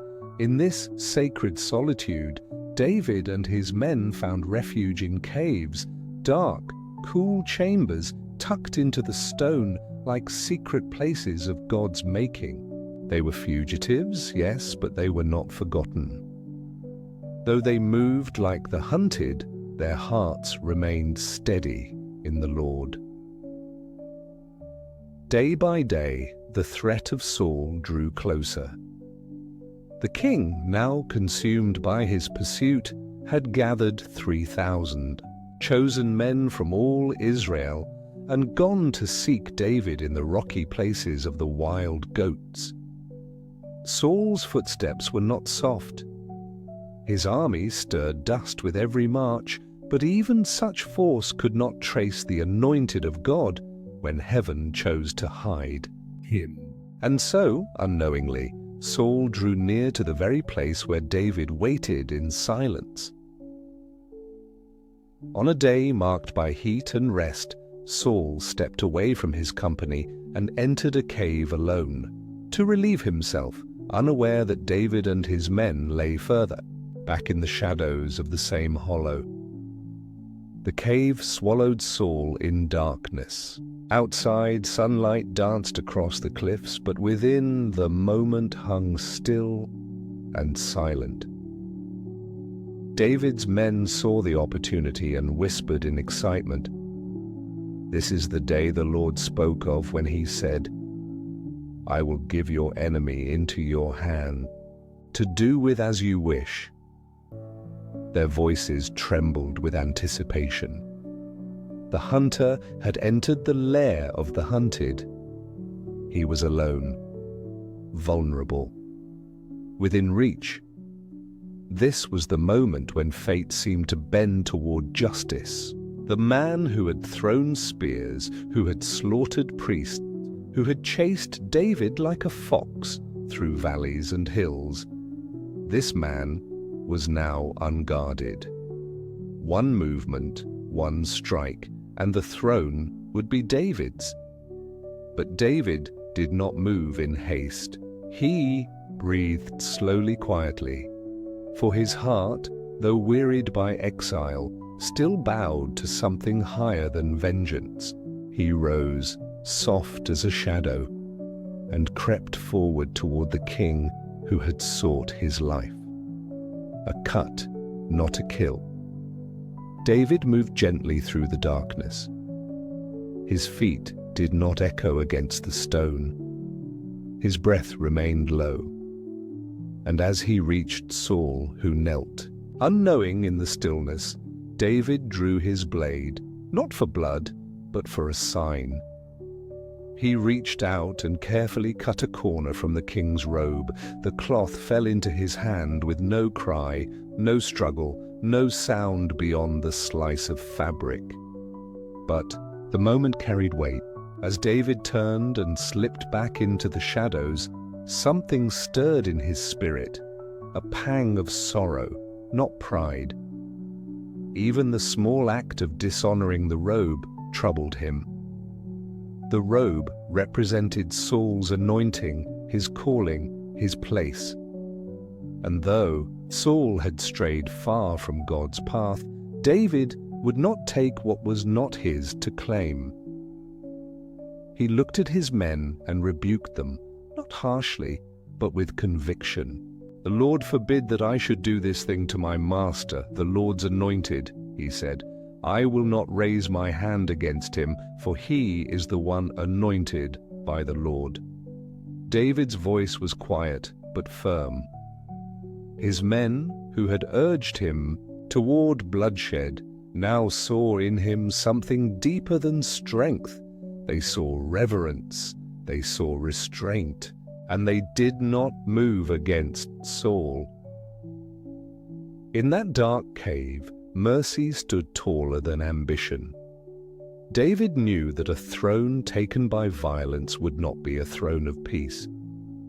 He knew that to touch the anointed of God, even a fallen one, was to act without permission from heaven. And so he waited, trusting that God, who had chosen him long ago, would fulfill his promise in his own time. The sword remained sheathed. The corner of the robe, now held in David's hand, would be his only statement. A cut, not a kill. A sign, not a strike. And in that restraint, David drew closer to the heart of God.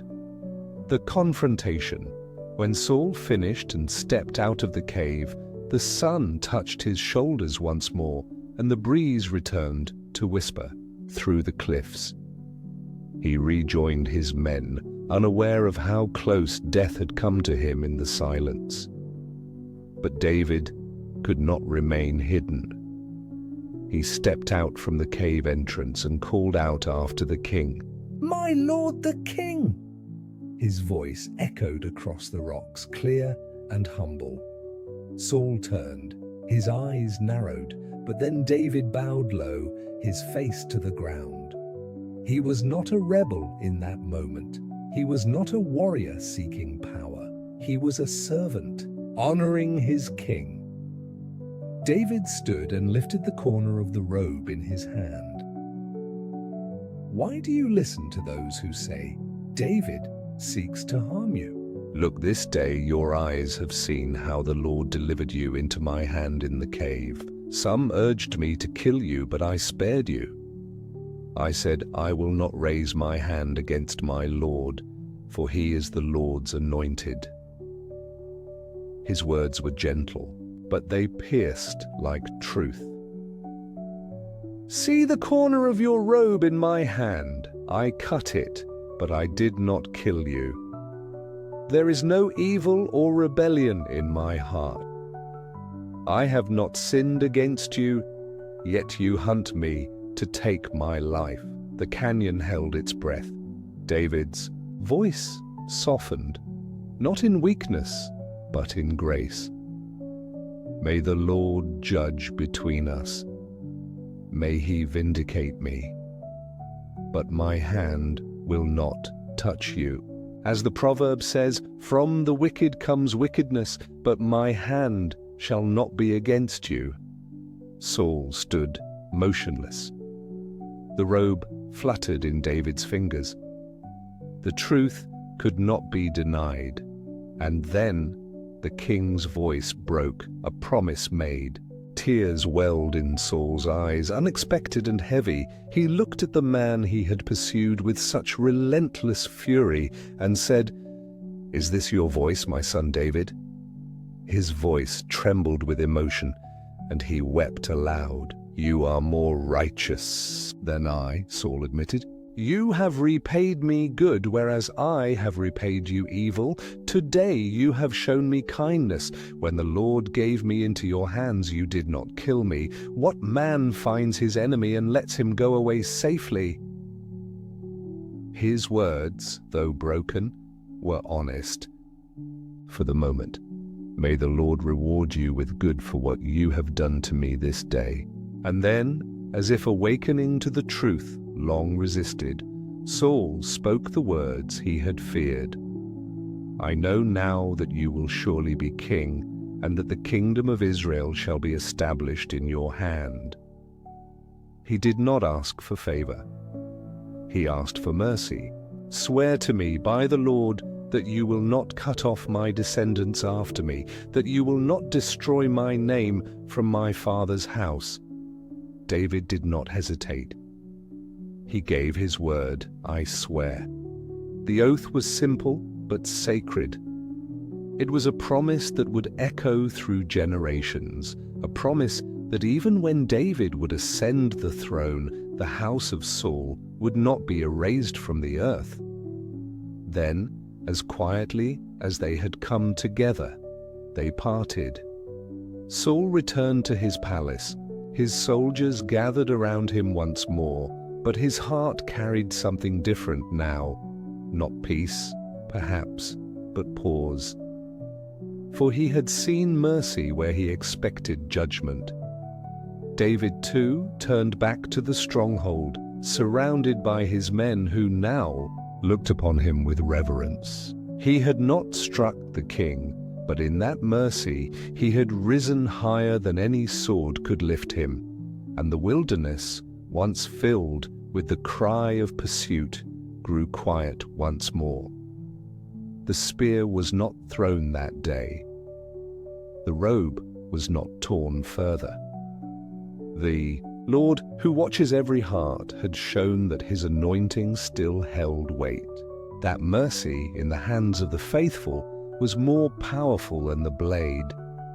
And so the story of David continued, marked not by conquest but by covenant, not by seizing but by surrender, not by taking life but by choosing to honor the one who gives it. And the cave in En-Gedi, carved into the cliffs of silence, became a holy place, where a king was spared, and a king in waiting became a servant of mercy. Chapter 11. Abigail and the road not taken. The sun had begun its descent over the rolling hills of Carmel, where olive trees cast long shadows across the stone-strewn earth, and shepherds led their flocks toward rest. It was a time of harvest and celebration, a season when hearts turned toward gratitude and generosity. Yet even in such a season, pride could find its voice, and anger could find its spark. David and his men, still fugitives in the wilderness, had lingered near the lands of a wealthy man named Nabal. Though they were warriors hardened by exile, they had caused no harm to the flocks that grazed nearby.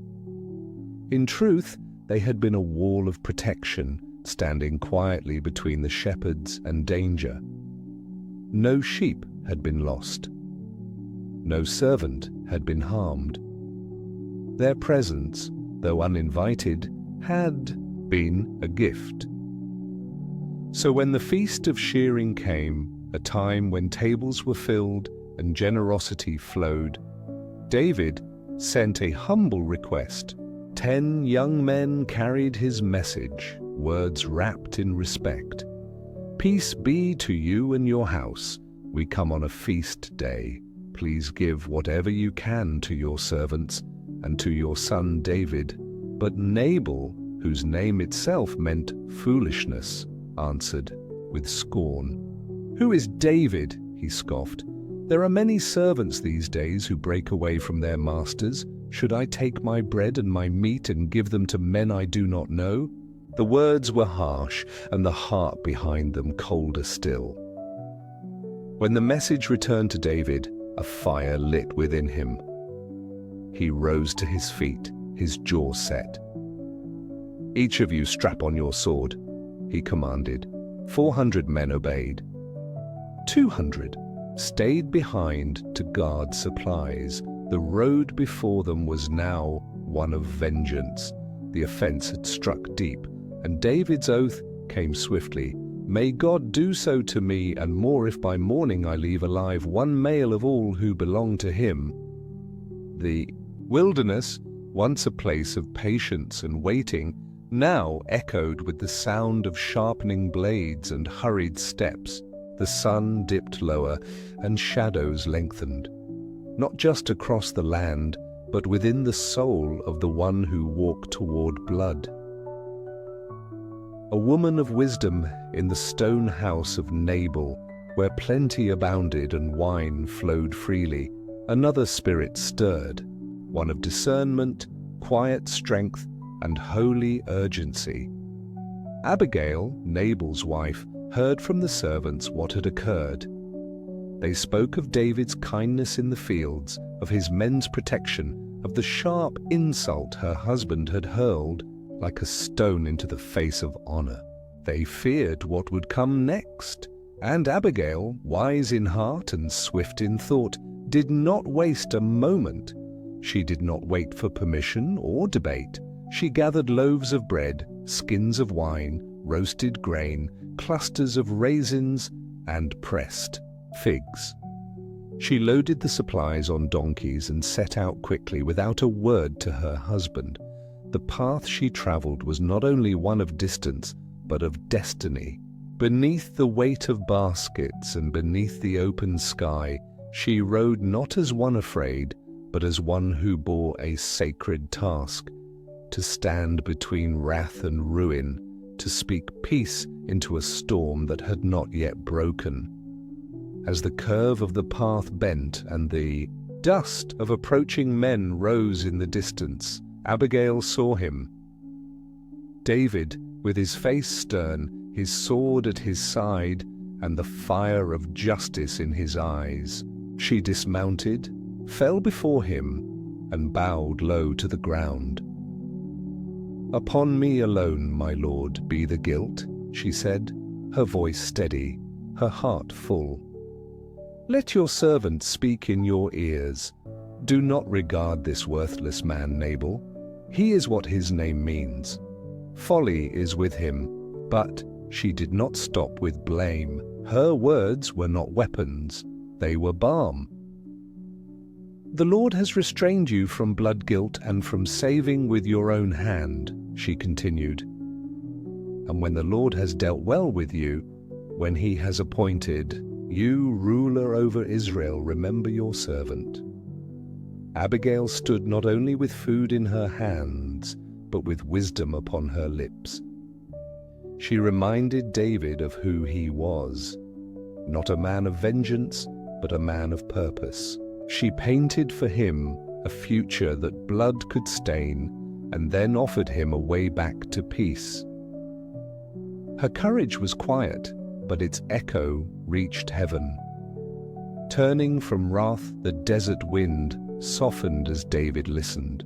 The sword at his side remained sheathed, and the weight of his anger began to lift.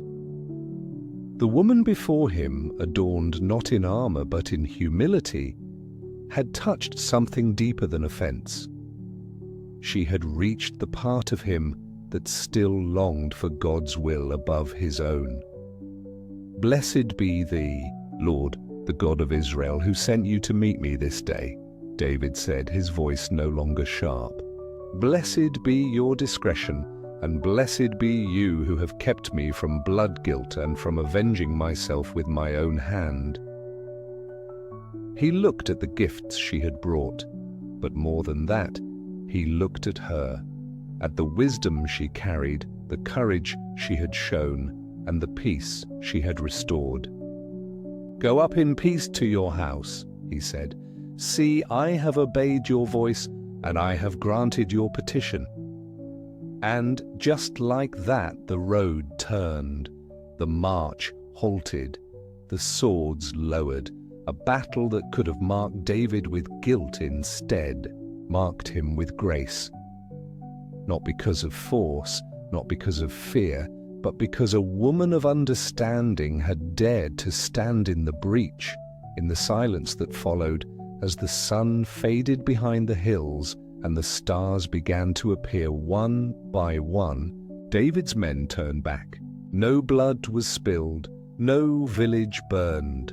The night held its peace, and David, though still without a crown, ruled something greater that day, his own heart. A new union, Abigail returned home to find Nabal feasting like a king, his heart merry, with wine, unaware of how near destruction had come.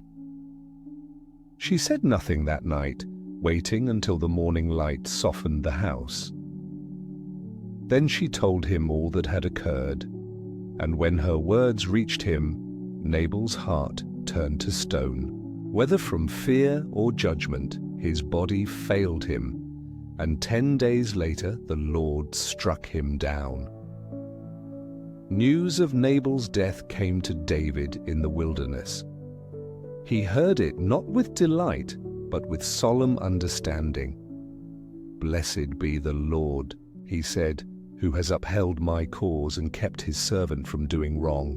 The justice David had sought to take by hand had now come by heaven's hand.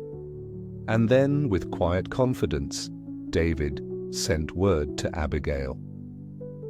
He did not forget her wisdom, nor her strength. He remembered her as the woman who had stood in the gap, who had kept him from falling, who had spoken the truth with beauty and grace. She was more than a wife to a fool. She was a companion fit for a king. When the messengers arrived and spoke David's request, Abigail rose again, not in fear, not in pride, but in peace. She bowed and said, "Behold, your handmaid is a servant to wash the feet of the servants of my lord." And she went with them, riding not toward danger this time, but toward destiny. Their union was quiet.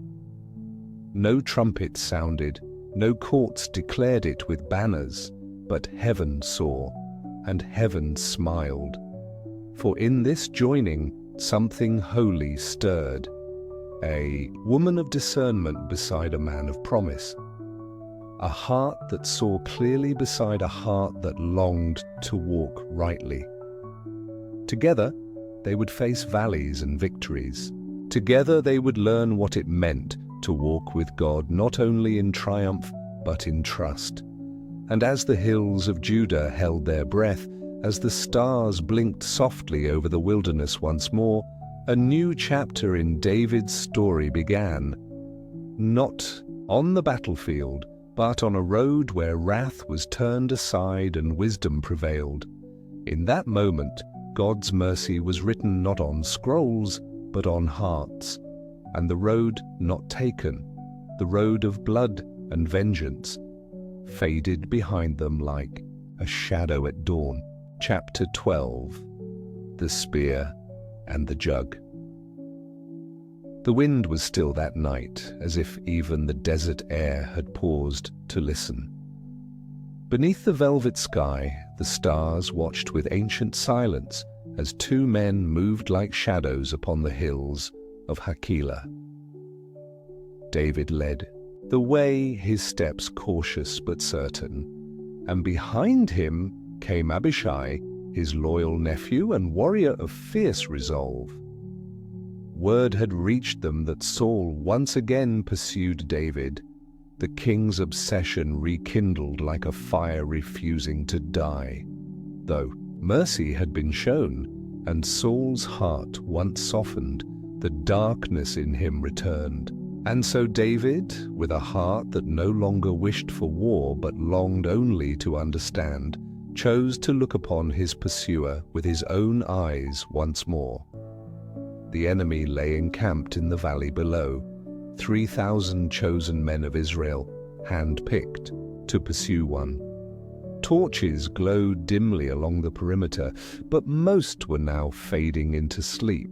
At the heart of the camp, beneath a canopy of branches, King Saul lay asleep, his body resting beside his spear, driven into the ground at his head, and his water jug placed nearby. Around him, the warriors slept deeply. Not even a whisper stirred their watch. And David turned to Abishai, and together they crept down into the heart of the camp. No voice rose against them, no movement betrayed their passage, for the Lord had cast a deep sleep over the company, and silence blanketed the earth like a holy veil.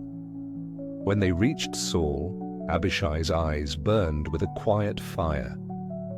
He looked to David and said in a whisper, barely louder than a breath, "God has delivered your enemy into your hand this day. Let me strike him just once, David, just once with his own spear, and I shall not need a second blow."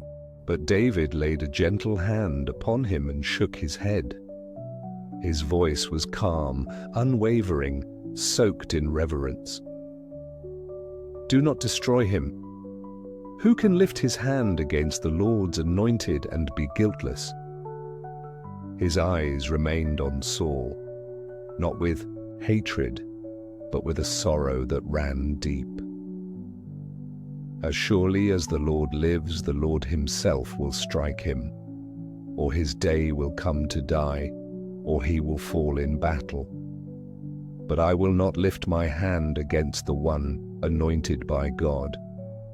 And with that, David bent down, not to harm, but to take, only the spear from the king's head and the water jug by his side, symbols of power and life, taken not in violence, but in witness.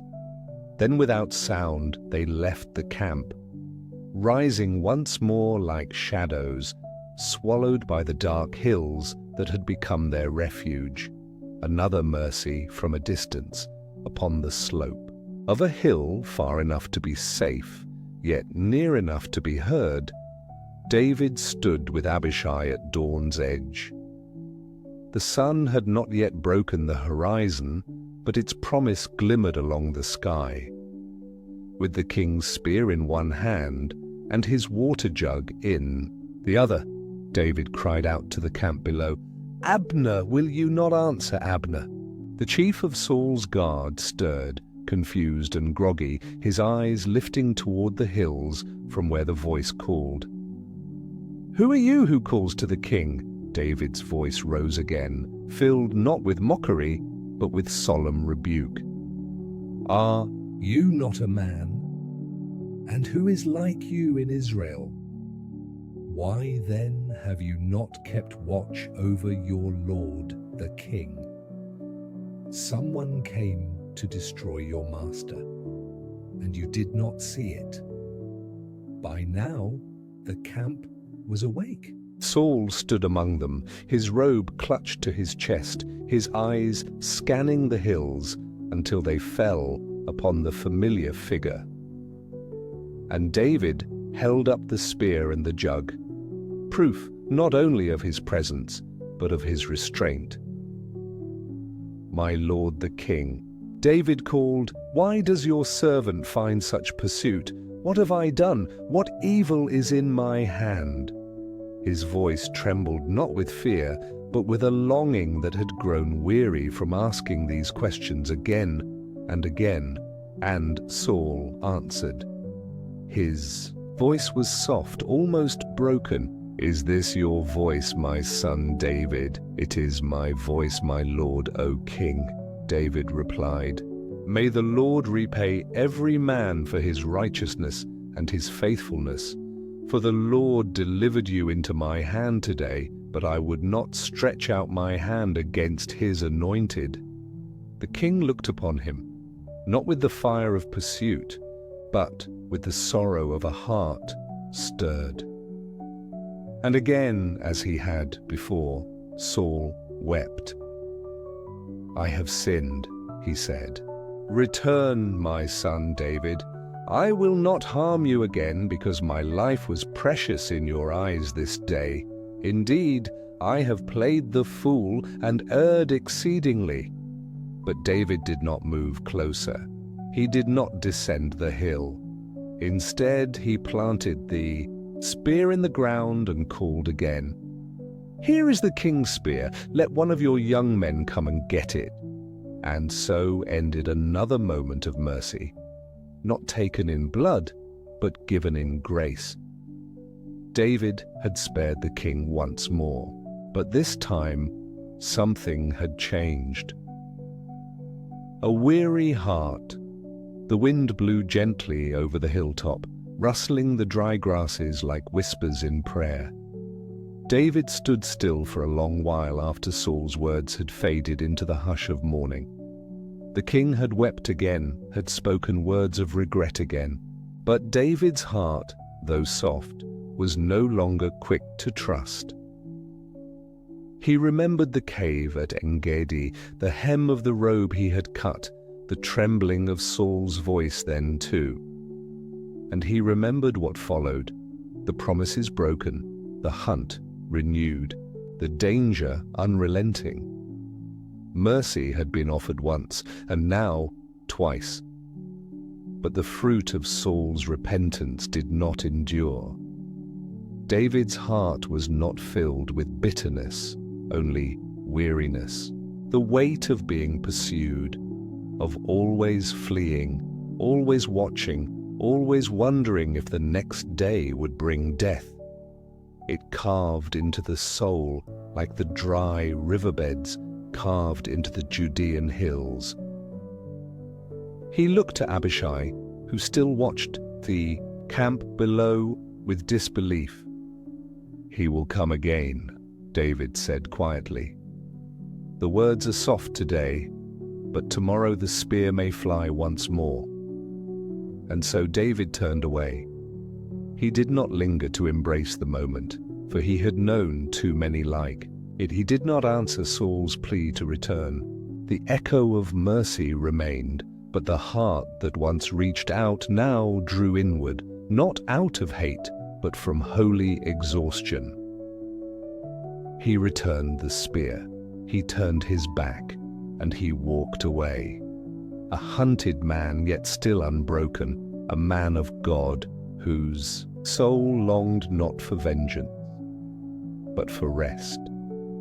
Fading trust, even the strongest hearts can wear thin, and David's was growing threadbare. He had offered mercy where others would have chosen wrath. He had withheld the blade when justice might have demanded it. But mercy, repeated and unreceived, becomes a sorrow of its own. In his quiet moments, David no longer asked, "Will Saul change?" Instead, he asked, "How long must I flee?" The land of his fathers, the hills that once sang with his shepherd songs, had become places of hiding. Israel, the nation he loved, the people he would one day lead, had turned into a place of danger, and so he made a decision, not with anger, but with clarity.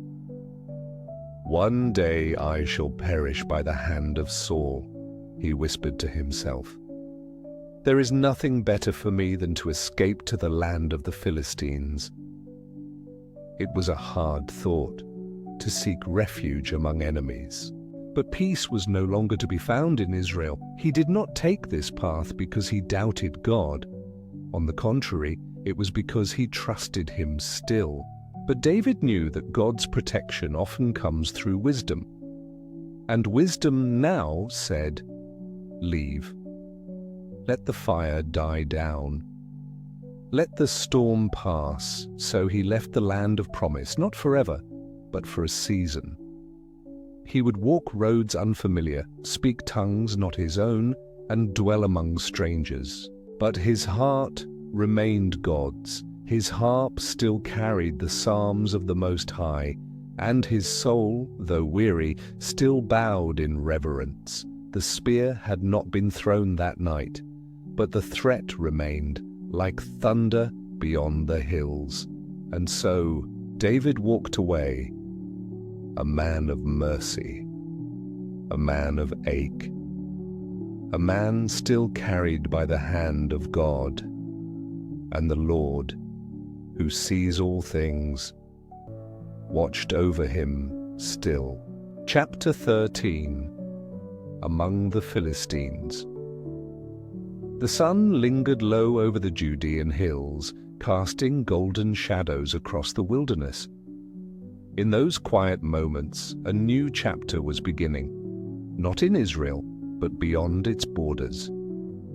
David, once the champion of the people, the slayer of Goliath, and the singer of Israel's songs turned his steps toward an unlikely destination, the land of the Philistines.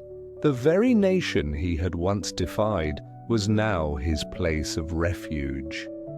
The chase had worn him thin.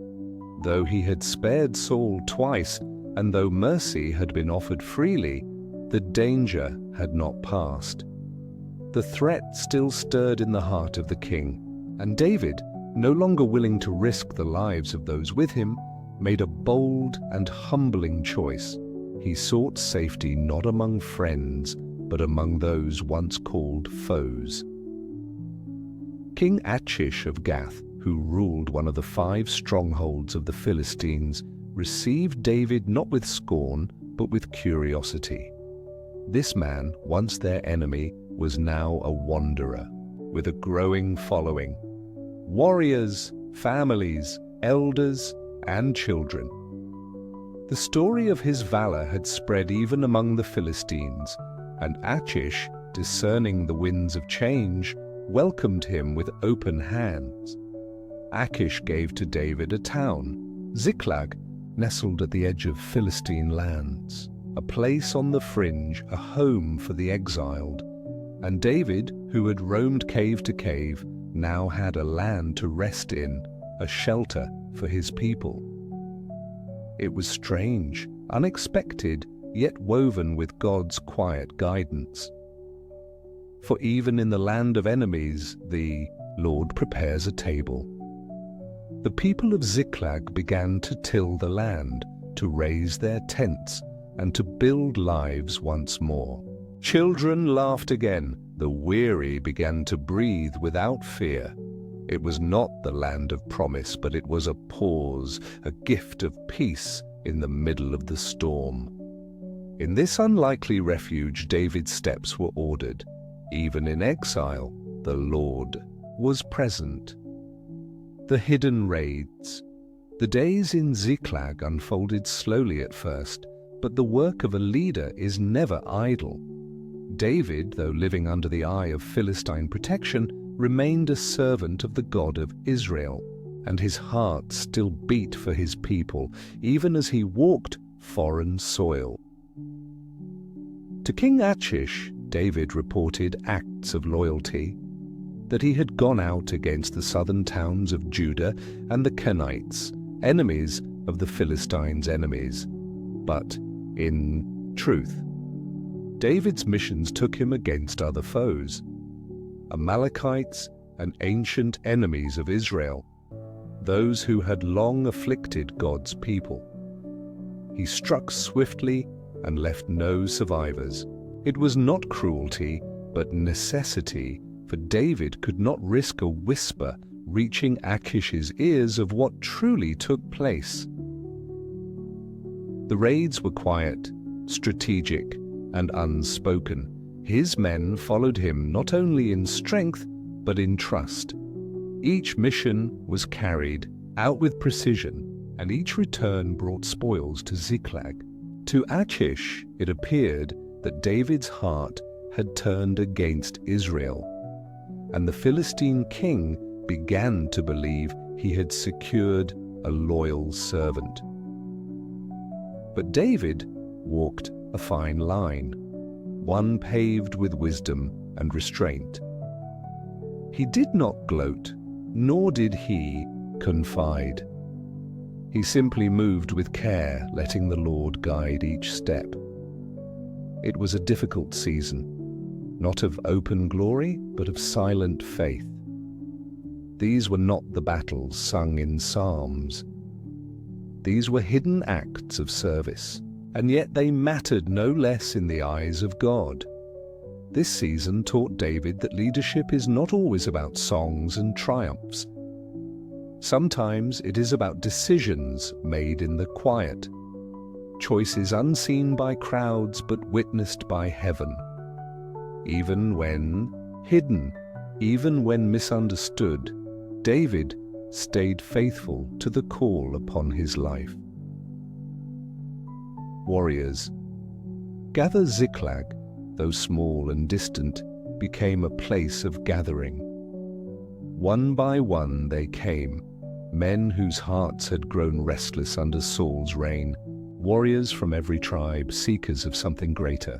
They did not come merely to escape. They came to serve. They came because they saw in David something that could not be named. A spark, a calling, a glimpse of what God was building. They brought with them skill. Men who could shoot arrows with both hands, men swift as deer upon the mountains, men strong in battle and wise in counsel. But they also brought their hearts, a loyalty that ran deeper than fear. They came not for comfort, for Ziklag offered little luxury. They came for purpose. And David received them all. He looked not at the past they carried, but at the spirit that stirred in them.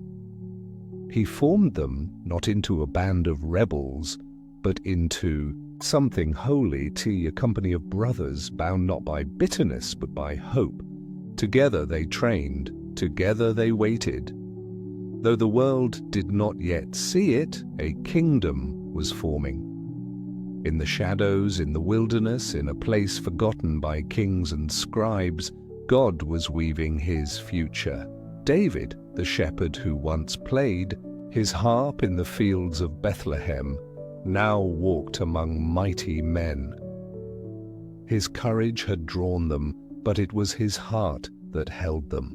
He led with humility, with prayer, and with the quiet authority of a man who knew he was chosen, yet still becoming. The voices of the people had once cried, "Saul has slain his thousands and David his 10,000s." But in Ziklag, there were no crowds, only the hush of preparation, only the whisper of destiny, only the gathering of men who would one day change the world. Peace in exile. Time passed gently in Ziklag, not without effort, not without caution, but with a strange sense of order. David lived under the eye of the Philistines for 16 months, long enough to be forgotten by some, long enough to be underestimated by others. Yet in that time, he did not waste the days. He watched, he learned, he listened to how kings ruled and how warriors marched. He studied the movements of nations and the hearts of men. And all the while he prayed, not loudly, but deeply. Not with many words, but with a constant turning of his heart toward the Lord. God was not absent in exile. In fact, it was here that much was planted. The soil of waiting became rich with wisdom. The space of stillness became filled with understanding. David learned not just how to fight, but how to lead. Not just how to speak, but how to listen. Not just how to move forward, but how to wait. The people of Ziklag found rhythm in their lives, growing crops, raising children, building homes. The days were quieter than before, but within that quiet was preparation. David's men were becoming more than soldiers. They were learning to be a people. And the Lord was there in every sunrise over the fields, in every evening fire that burned, in every psalm sung quietly beneath the stars. Though the throne was still far away, though the crown remained upon Saul's head, heaven was already at work. This chapter of David's life did not roar with miracles or thunder with battles. It whispered with peace. It breathed with patience. It soaked into the soul like still waters beside green pastures. And it would one day be remembered, not as a detour, but as a holy season. In the land of his enemies, David was not defeated. He was being prepared. The shepherd was becoming a king, not by the sword, but by surrender. not by ambition, but by trust. And the God who anointed him did not forget. He was watching. He was shaping, he was near, and so Ziklag stood, quiet, unnoticed but sacred, a place of exile, a place of peace, a place where God wrote a chapter that only heaven could see. Chapter 14, Ziklag in Flames. The sky was gentle as David and his men walked the long road home. They had marched north with the Philistines, not to war against Israel, but in quiet submission to King Achish, who still believed David to be his loyal servant. Yet God's mercy had intervened. The Philistine lords grew uneasy at David's presence and sent him away from the coming battle. So David turned back, not in anger, but with relief, and made the long descent toward Ziklag, where their families waited, where the tents stood in peace, and where laughter had filled the air only days before. But as they neared the familiar hills, something was wrong. The scent in the air was not that of firewood or fields. It was the stinging smell of smoke, sharp and bitter. The sky, once calm, now bore the grey veil of ruin. The men quickened their steps. Their hearts raced ahead of them, and when they crested the final rise, their souls fell. Ziklag was in flames. The city was no more. Every tent had been reduced to ash, every fence torn down. There were no bodies, only silence and smoke, and the absence that screamed louder than any enemy. The Amalekites had come while the men were away. They had spared no dwelling. They had taken every woman, every child, every belonging. Gone. The warriors fell to the ground. Strong men wept. Mighty arms clutched the air, trying to hold on to what was already lost. Their voices rose not in song or prayer, but in the moaning of grief that breaks the earth open. David too stood still, his eyes fixed upon the remains of what once held life and joy and rest. All was gone. The people who had followed him, who had trusted him, now looked upon him with despair. Some clenched their fists, others spoke in trembling anger. "Stone him!" a voice said. "He led us away. He left them undefended." And the cry grew. Hope lay buried in ashes, and the heart of David, though burning with loss, did not flee. He did not speak quickly. He did not argue. He let the sorrow rise. He let the pain breathe. For even in ruin, he waited for the whisper of God. Strength in the Lord. The voices grew louder, circling him like a storm. David's companions, the very ones who had walked beside him, bled beside him, now stood in their sorrow with stones in their hands. His heart trembled not in fear, but in sorrow. He was alone, yet in that moment, when all seemed stripped away, when the fire had taken what no sword could defend, David did not fall into despair. He did not seek to justify or to plead. Instead, he withdrew gently into the presence of God. He found a quiet place. No one followed. The cries of loss still echoed in the air, but David's heart turned upward. The earth had offered no answers. Now, he sought the heavens. The shepherd king, who once sang beneath stars, now whispered prayers into the smoke. He did not ask why, but what now? He did not demand, but submitted. And there, in the shadow of ruin, David strengthened himself in the Lord his God. Then he called for Abiathar the priest. "Bring me the ephod," he said, his voice calm, sacred in tone. The ephod, a garment of prayer, of communion, of divine answer. David wrapped himself in it, not for display, but to draw near to the one who still saw beyond the smoke. And he asked, with a heart stripped of pride, "Shall I pursue this raiding party? Will I overtake them?" The answer came, not delayed, not uncertain, a whisper that broke through the silence. "Pursue, for you shall surely overtake them, and without fail recover all." The stones fell from the hands of the men.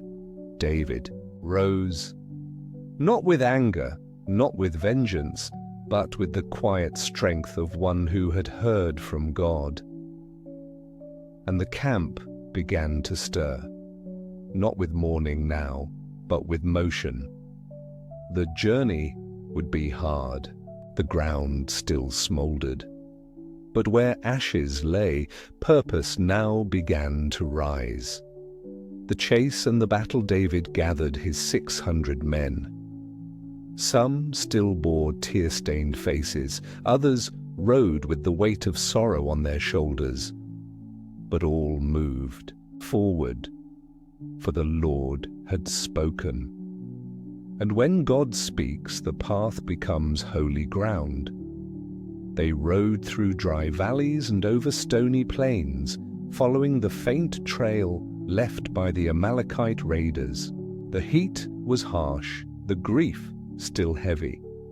Yet their feet did not falter, for David led not in might, but in promise. At the Besor ravine, 200 men could go no further. Their strength had failed. They had mourned too deeply, walked too far. But David did not rebuke them. He let them rest by the stream, and with the remaining 400 he pressed on. In the wilderness, they found a man, a stranger, barely alive, left behind by the very raiders they pursued. He was an Egyptian servant, abandoned when he fell. Ill, David gave him food, gave him drink, gave him dignity. And when the man revived, he spoke. "I was with the Amalekites," he said softly. "They raided the Negev, Ziklag, and now they rest, scattered across the land, rejoicing in their spoils." David asked for one thing. "Will you lead me to them?" The man nodded, and the Lord's word began to unfold. At twilight, as the sky dipped into gold and blue, David and his men came upon the camp of the raiders. The Amalekites were feasting, dancing, unaware. They believed their cruelty had gone unnoticed. But God sees all, and justice, when wrapped in mercy, moves quietly but surely. David attacked at dusk. Through the night, the battle raged, swift and precise. And by morning's first light, every captive had been found, every woman, every child. None were harmed, not one was missing. The grief that had drowned them now gave way to awe. What had been stolen had been restored. What had burned now stirred with the breath of new life. The generous king. The men returned, not with vengeance, but with joy. The procession stretched long as they traveled back toward Ziklag, bearing not only the rescued families, but the abundance left behind by the Amalekites. Tents could be raised again, fires could be lit in peace, songs would be sung once more. At the Besor ravine, they met the 200 who had stayed behind. These men rose in hope, but some of the others, hardened in heart, spoke sharply. "They did not fight with us," they said. "Let them take their families, but none of the spoils." But David, the shepherd who had walked through sorrow, stood firm. "No," he said softly.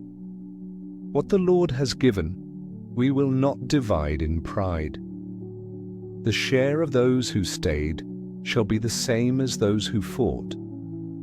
We are one people, and the victory is the Lord's." And with that he established a rule is that all who serve, whether on the front lines or waiting faithfully behind, shall share alike. It was not just a command, it was a glimpse of God's heart, generous, inclusive, whole. David then took a portion of the spoils and sent them as gifts to the elders of Judah, to those towns and families that had once supported him in hiding. He did not forget their kindness. In his abundance he gave, not to secure favor, but to bless. In the ashes of Ziklag, something new was born, not just restoration, but transformation.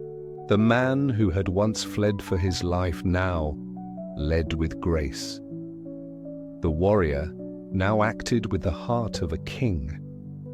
And the people saw in him a mercy that mirrored heaven. Ziklag would never be the same. The fire had come, the pain had passed through them, but what rose from the ruin was holy. David had trusted, had waited, had listened, and the Lord had answered. In the quiet that followed, as the city stirred again with life, one could almost hear the whisper of eternity. What was lost, I restore. What was broken, I mend. And from ashes, I crown my servant with favor. Chapter 15. The Death of Saul. The night hung heavy over the land, and in the stillness of its darkness, Saul, the king of Israel, sat cloaked in fear. The Philistines had gathered in vast numbers, their camp stretching like a wave across the valley floor, their banners rising like shadows against the stars. On the opposite ridge, Saul's army was smaller, quieter, not with courage, but with dread. And deep within his tent, Saul felt the weight of something even more fearsome than his enemies: silence. He had inquired of the Lord, but the heavens offered no reply. No dream stirred with wisdom. No priest brought word. No prophet came. Even the Urim, once a channel of divine guidance, gave nothing. And so Saul sat alone, a king who once had heard from God, but now found only absence. Fear took root in his soul, growing deep and fast. Desperate to know what lay ahead, Saul turned not to prayer, but to what he had once condemned. He disguised himself and slipped out under the cover of night, cloaked in secrecy, accompanied by 2 men.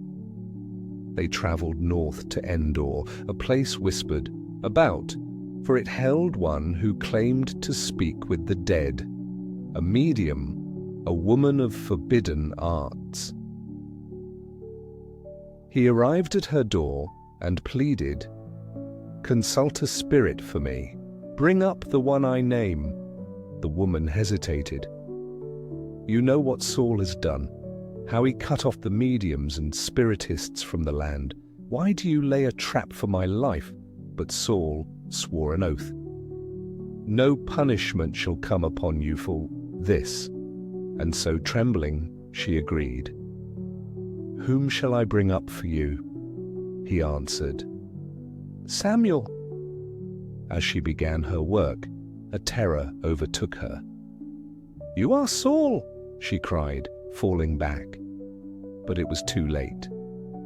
A presence had come, unbidden and unearthly. The old prophet Samuel appeared, not summoned by spell or charm, but allowed by God to deliver one final message. "What do you want with me, Saul?" Samuel's voice came as wind through dry leaves.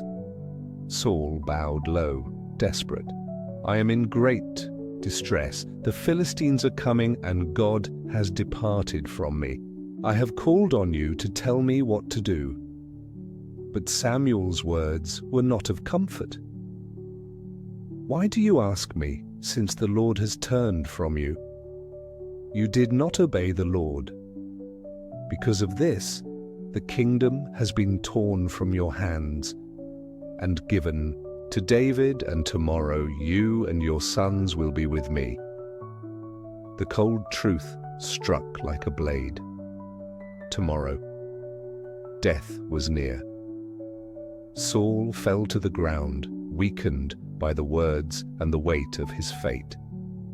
And though the woman gave him food and urged him to rise, the knowledge did not fade.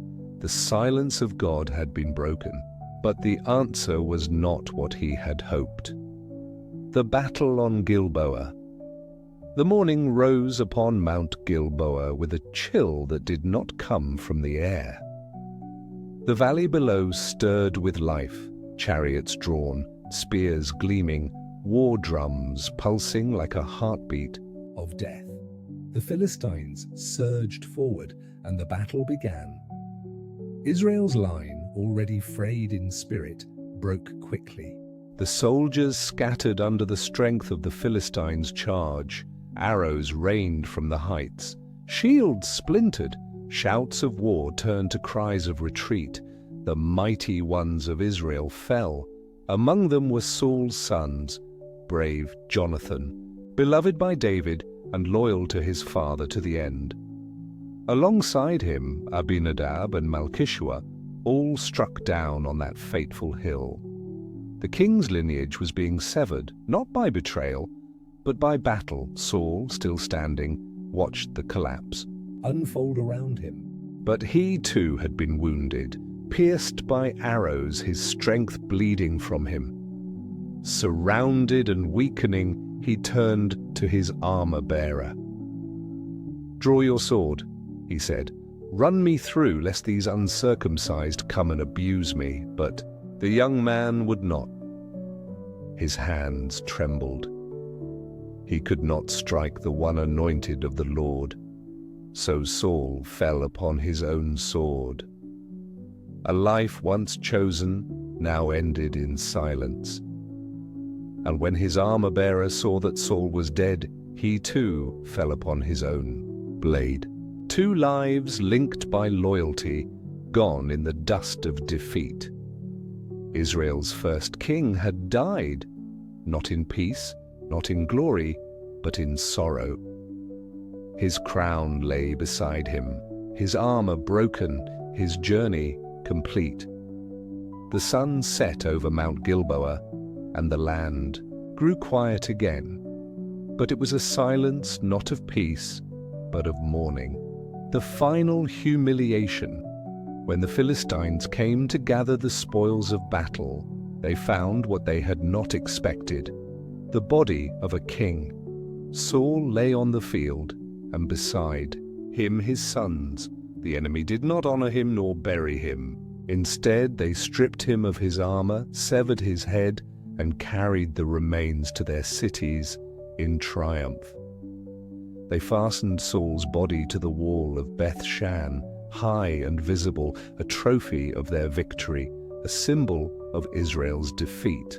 The bodies of his sons were hung nearby. The news spread quickly. Across the land, hearts broke, and in Jabesh-Gilead, the sorrow turned into resolve. Long ago, Saul had saved Jabesh-Gilead from cruel enemies. He had been their deliverer, their champion. And though his end was marked by failure, his beginning had not been forgotten. By night, brave men from Jabesh rode out, crossing distance and danger to reclaim what the Philistines had shamed. They reached Beth-shan under the cover of darkness. Silently, they removed the bodies from the wall, bearing them home with reverence and care. There, they burned the remains with dignity, and buried the bones beneath a tamarisk tree. And they fasted for 7 days, not just for the man Saul had become, but for the man he once was. In death he was honored, not for the crown lost, but for the courage first shown. The Lord sees the whole story, and even in the fall, he remembers the first flame of faith the crown carried to Ziklag. Far from Gilboa, in the quiet town of Ziklag, David remained unaware of the battle's full toll. He had not fought that day. The Philistine lords had sent him away. He had risen early with his men, waiting for what news might come, not with eagerness, but with a heart that trembled at what might unfold. Then came a traveler, his clothes torn, dust on his head. He fell before David, breathless, and said, "I have escaped from the Israelite camp." "What happened?" David asked, his voice soft, uncertain. The man replied, "The people have fled. Many are dead, and Saul and his sons have fallen." David's breath caught. The name Saul hung in the air like a shadow. "Jonathan too?" he asked again, and the answer remained the same. "How do you know this?" David asked. The man lifted something from his cloak, Saul's crown and armband. "I was there," he said. "He leaned on his spear, still alive, and asked me to finish him. So I did. I took the crown and brought it here, hoping you would reward me." But David's face did not harden with triumph. His eyes did not light with satisfaction. Instead, he tore his clothes. His men did the same, and they wept, not for victory, but for loss. David mourned deeply. He fasted. He lamented. "How the mighty have fallen," he would later sing. Saul and Jonathan, beloved and gracious, swifter than eagles, stronger than lions. Then he turned to the messenger. "Were you not afraid to lift your hand against the Lord's anointed?" The man stood in silence. David gave the order, and the man was struck down, not out of vengeance, but out of reverence. The throne would not come through ambition. The crown would not arrive by grasping. It came with sorrow, with waiting, with trust. Saul's crown now lay in David's hands, not as a prize, but as a burden. A new chapter was beginning, but it began with grief. And David, though chosen, would rise slowly, led not by his own hand, but by the hand of God. The sun set over Ziklag that evening, and the night came gently. The flame of one king had gone out, but another had been prepared, not in power, but in patience. And in the hush of night, the Lord watched over the quiet transfer of destiny. Chapter 16. David's Lament. The earth was still in the days after the crown was laid at David's feet. The sunlight over Ziklag fell soft and dim, not because the heavens darkened, but because the soul of the man who would be king had grown quiet with grief. News had come, not from an enemy, not from a battlefield cry, but from a lone voice who spoke of loss. Saul was dead, and with him Jonathan. The swords of Israel's first house were broken, and the mountain of Gilboa had drunk the blood of kings. David, who had once fled from Saul's spear, now wept for the fallen king. He tore his clothes not out of show, but out of sorrow. He fasted not out of custom, but because his heart would not eat in the presence of death. His tears were not for politics, they were for men, for Saul, whose shadow had loomed large, but who had once been chosen by God. And for Jonathan, the friend of his soul, whose voice would never again call his name. He did not rejoice in the passing of the one who pursued him. He did not claim vindication. Instead, he bowed low before the mystery of loss. Saul was gone. The man who had once anointed him for battle, who had once welcomed him into his court, and who had once played alongside him in the echoing chambers of the palace, and Jonathan, oh Jonathan, the prince who had loved him without rivalry, who had defended him against his own father, who had given him his robe, his bow, his heart. David wept not as a warrior, not as a rising king. He wept as a brother in grief, and the land wept with him. Ziklag stood quiet in those days. The fires burned low, the songs fell silent. Even the wind seemed to pause, as if listening for a voice that would not return.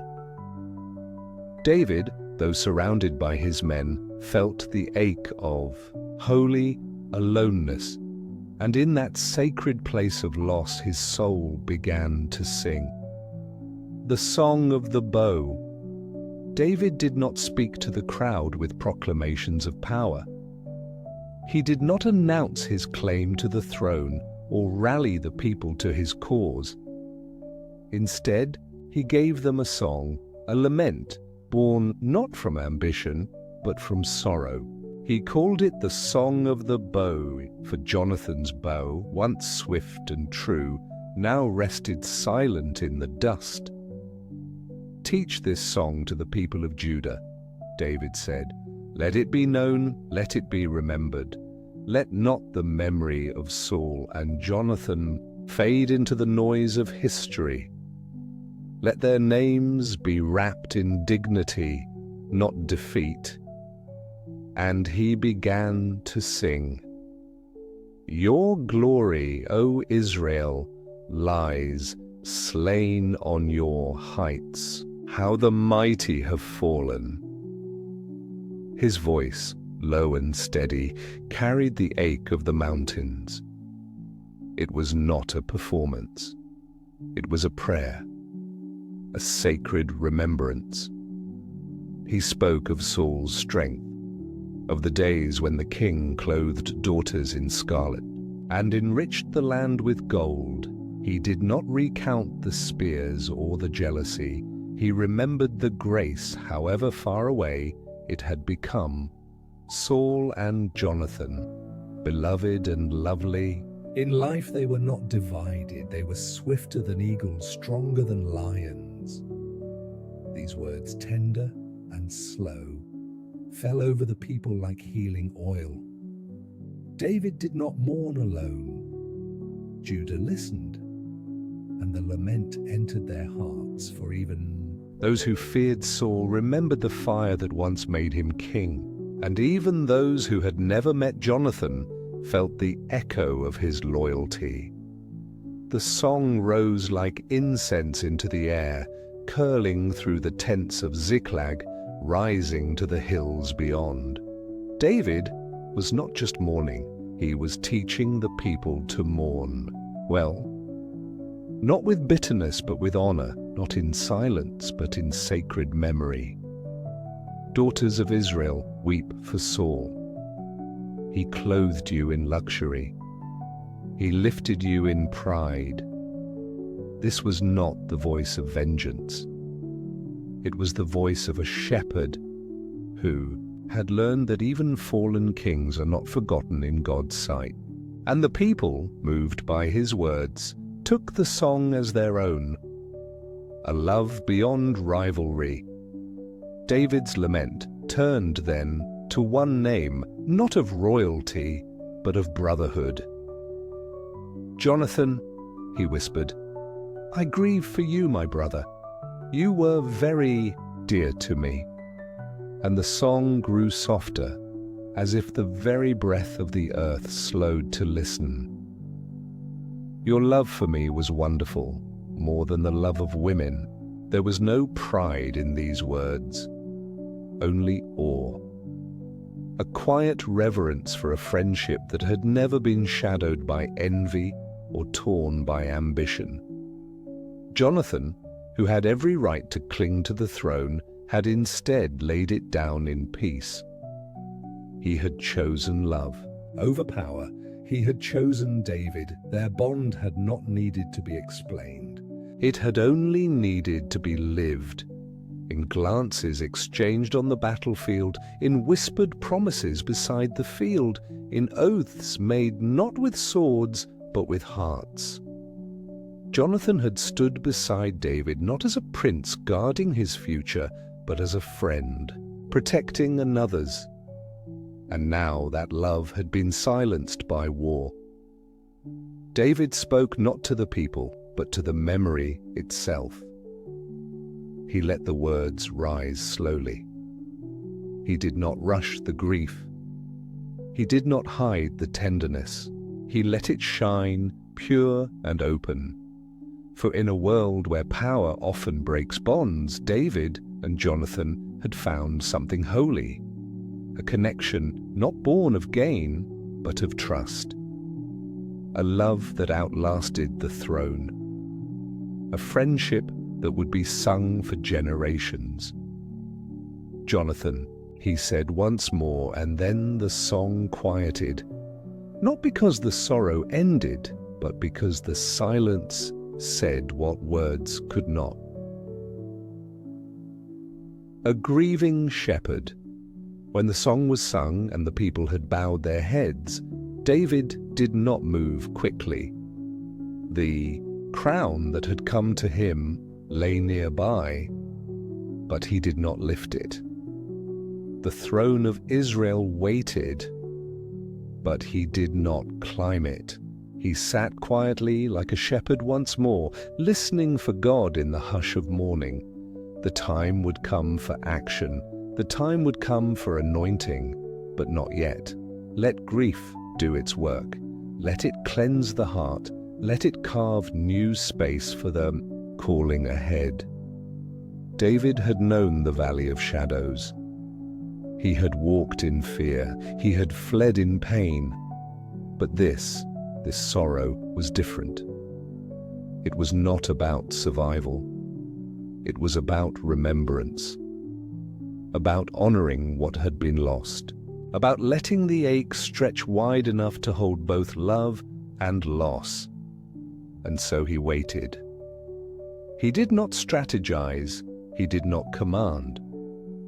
He watched the flames burn low in Ziklag. He watched the people carry his song in silence. And he let himself feel every part of it. Some say kings are crowned in gold, but David's crown was first washed in tears. He did not reach for glory. He reached for stillness. And in that stillness the Spirit of the Lord hovered, gentle, unseen, yet nearer than breath. Heaven does not rush what is sacred, and neither did David. The path ahead would be long, the kingdom would rise, but before he ruled, he would grieve. He would remember Saul. He would hold Jonathan in his heart, and he would walk softly into the future, not with pride, but with a shepherd's grace. The psalm had ended, the people had heard, and the Lord, who weeps with those who mourn, was pleased. In the hush that followed, only one phrase remained, like a prayer echoing through the hills. How the mighty have fallen. Chapter 17. The King of Judah. The morning sun rose gently over Ziklag, casting its soft light on the weary walls of the town that had held David in exile. The smoke of old sorrows still lingered faintly in the air, but the time for weeping was slowly giving way to something quieter, something deeper. David, once a fugitive, once a shepherd with only a harp and a sling, now stood ready to ask the Lord a question that had waited many years in his heart. Shall I return? he whispered, "not to fame, not to power, but to the land of his ancestors, the soil of promise." The silence did not last long. The answer came, as answers often did in David's life, not with thunder or fire, but with a gentle, sacred certainty. "Go to Hebron." And so he did. With his wives, his men, and their families, all those who had suffered alongside him, David left Ziklag behind. They crossed the land slowly, not as conquerors, but as pilgrims, coming home. Each step was a letting go of past griefs, of battles fought, of nights spent in caves and fields and silence. And each step was a step toward promise. Hebron, the resting place of Abraham and Sarah, Isaac and Rebekah, Jacob and Leah, the roots of Israel, now opened its gates to receive the man chosen to lead. The elders of Judah came to him, not with demands but with reverence. They remembered the songs sung in David's youth, the victories won in his strength, the mercy shown in his restraint. And now, with hearts steady and hands sure, they anointed him king. This was not the horn of Samuel. This was not the oil of secret prophecy. This was the affirmation of the people, a crown placed upon the head of the shepherd who had walked through wilderness, fire, and exile. The anointing returned, not with noise, but with peace. David stood not as a man seeking greatness, but as a servant carrying it. His brow bore the weight of Judah's hope, his heart the memory of every cave and prayer and psalm. And Hebron, a city steeped in covenant, became the cradle of a new chapter. He was king at last, but only in part. The division of a kingdom. Though the crown of Judah now rested on David's head, the land was not whole. Across the hills and valleys in the north, another name was lifted high, Ishbosheth, the son of Saul. A man of quiet presence, raised not by the voice of the people, but by the hand of Abner, Saul's former commander and the force behind the northern throne. Abner, seasoned and strategic, had not forgotten his loyalty to the house of Saul. And in Mahanaim, far from Hebron's warmth, he placed the crown on Ishbosheth's head. Israel, vast and divided, now bore two kings, two nations, two hopes. The line had been drawn, not in hatred, but in hesitation. The tribes of the north clung to what they had known. The name of Saul still echoed in their memories. David, though noble, was still the man who had risen during Saul's fall. Trust would take time. And time, it seemed, had not yet arrived. So the land held its breath. Like two mountains watching one another, across a quiet valley, Judah and Israel stood divided. The promise spoken to David that he would be king over all Israel now waited, suspended between heaven and earth. It had not failed, but it had not yet come. David did not rage. He did not send messengers of war.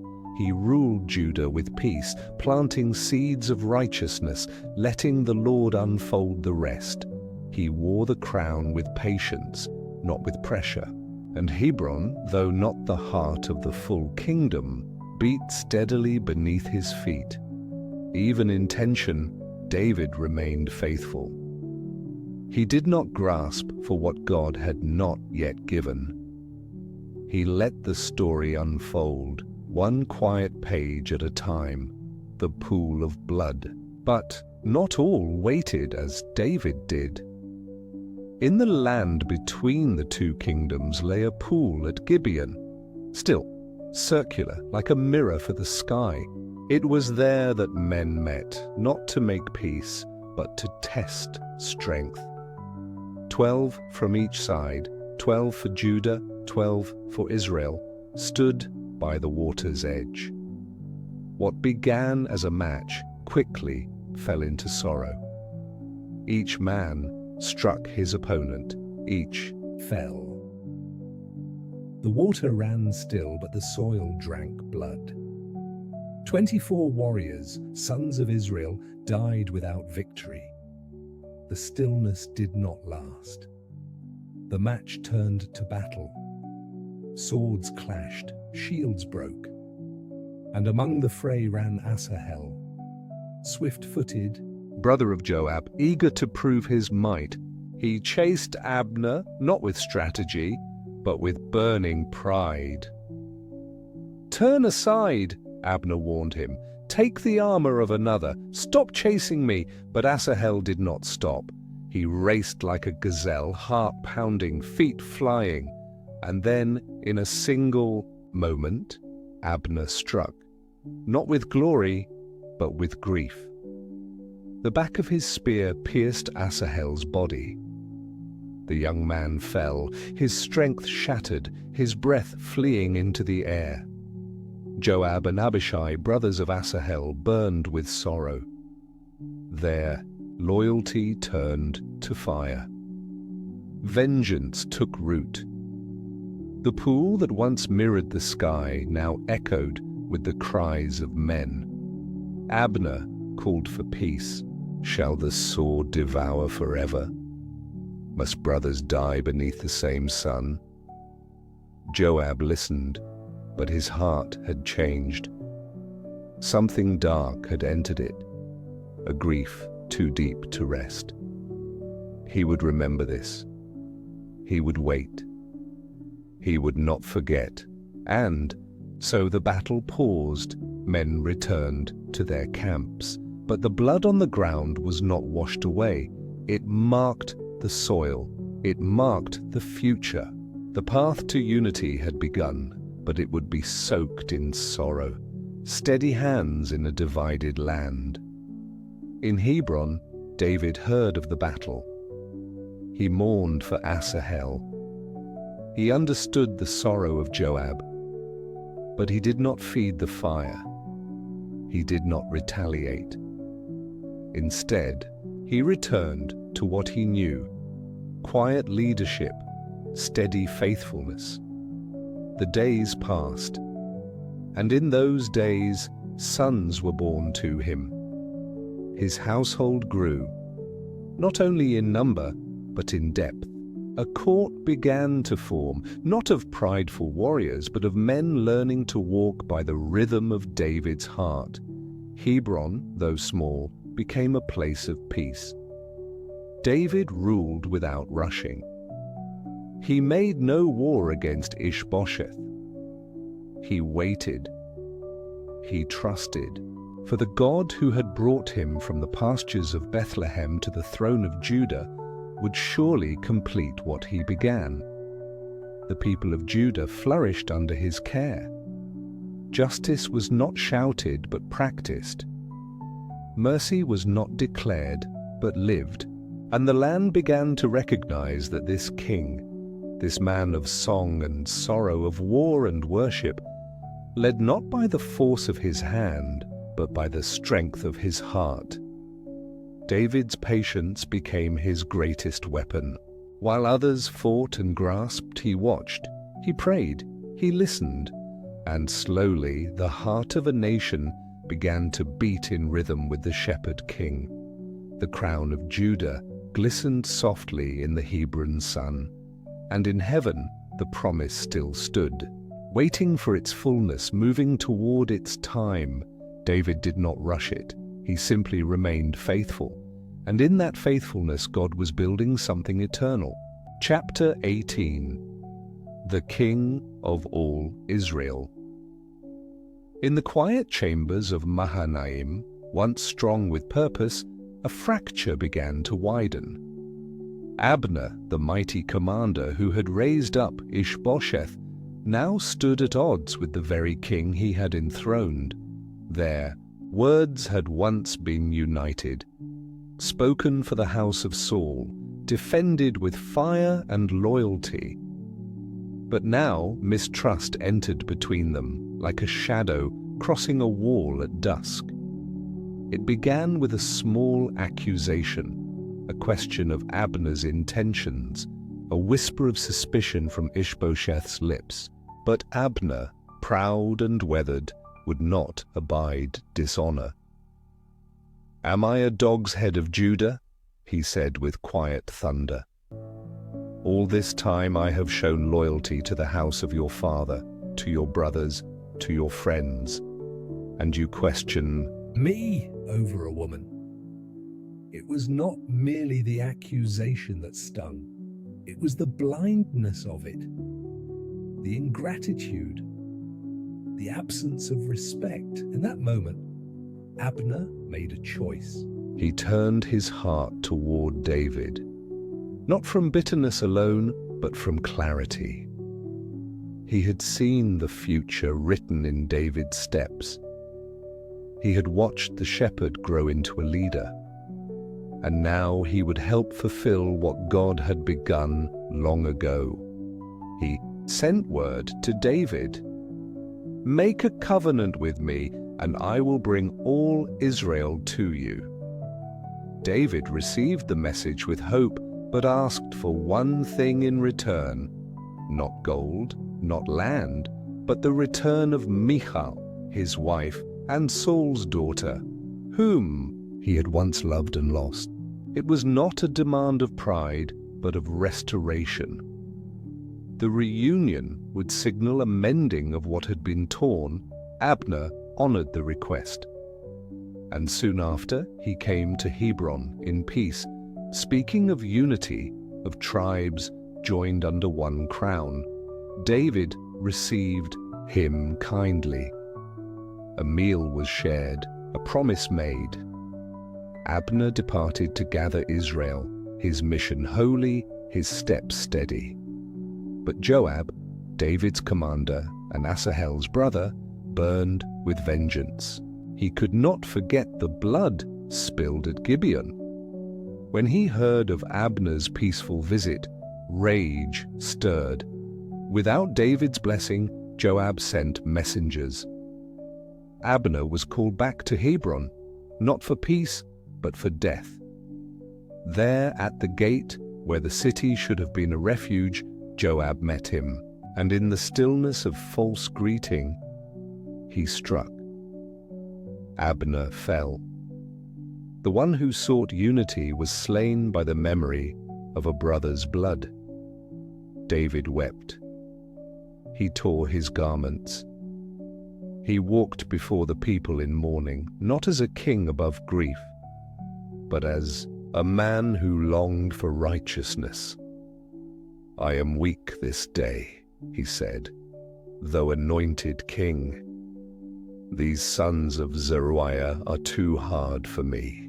And with fasting and tears, he buried Abner in Hebron, declaring with every step, "This blood is not on my hands." The fall of Saul's line. While David grieved, a darker plan unfolded far to the north. With Abner gone, the house of Saul stood exposed, its walls unguarded, its leadership uncertain. Ishbosheth, once upheld by another's strength, now sat alone in fear. His hands trembled. His eyes searched for guidance, but none came.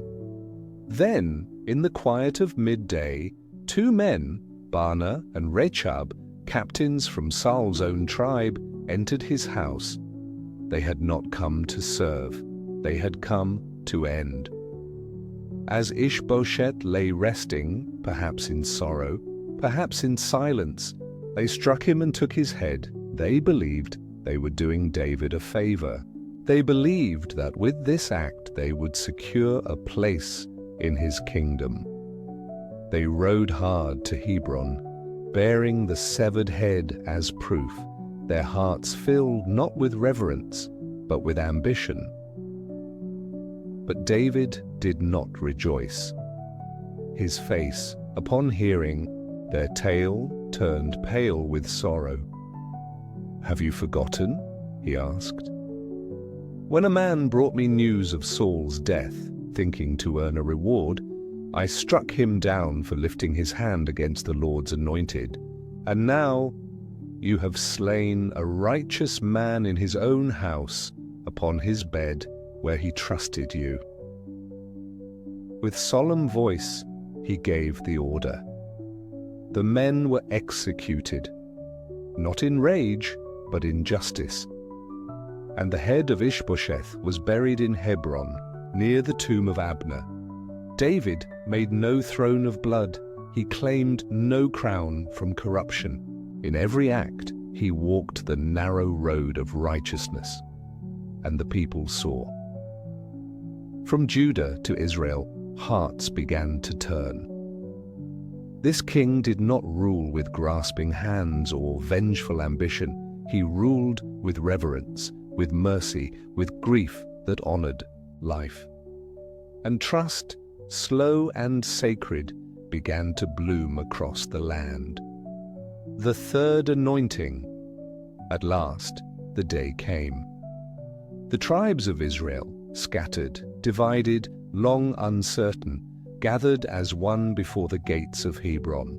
Elders from every corner of the land, from Benjamin to Dan, from Naphtali to Asher, journeyed south to the city of the shepherd king. They remembered him, the boy who had once played his harp in Saul's court, the youth who had struck down Goliath when others trembled, the leader who had never taken what was not given. Through the years of hiding, the songs of David had continued to echo. And now they saw not a fugitive, but a father. Not a warrior only, but a ruler of peace. "We are your own flesh and blood," they said to him. "In the past, even while Saul was king, you were the one who led us in and out. And the Lord said to you, 'You will shepherd my people Israel.'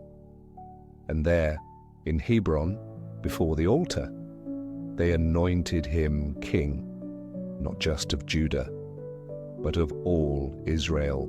The oil poured upon his head was no longer a secret. It was a public covenant, a witness to all the land that David, son of Jesse, had been chosen not by man, but by God. This was the third anointing, the fulfillment of what began long ago in Bethlehem, when a prophet had passed over stronger sons and poured oil upon a boy with bright eyes. That boy now stood crowned by a nation, scepter in hand, harp bowed low. He was king, not because he had taken, but because he had waited. Not because he had conquered, but because he had remained true. The prophecy had come, and all of Israel, once divided, now stood united beneath the covering of God's promise. The eternal shepherd. With unity came a new step, not backward into safety, but forward into destiny. David looked to Jerusalem, the stronghold of the Jebusites, a city ancient and proud. They believed it unshakable. "You will not enter here," they taunted. "Even the blind and the lame can defend these walls." But David, led not by pride, but by purpose, captured the city. He claimed it not only for Judah, not only for Israel, but for God. Zion, the hill of the Lord, became his new home. And from its heights a kingdom would rise that would sing through the ages. Jerusalem became the city of David, not a place of power alone, but of praise. For in the halls of the king echoed the songs of a shepherd. The psalms flowed like rivers from his soul, carried by lyre and lifted in prayer. The warrior wore armor, but the king wore worship. He reigned with justice. He ruled with gentleness. He built a palace of stone, but more than that, he built a throne of righteousness. His court became a place of counsel. His heart remained close to God, and though his crown shone with gold, a deeper light began to gleam beneath it, a promise that would never fade.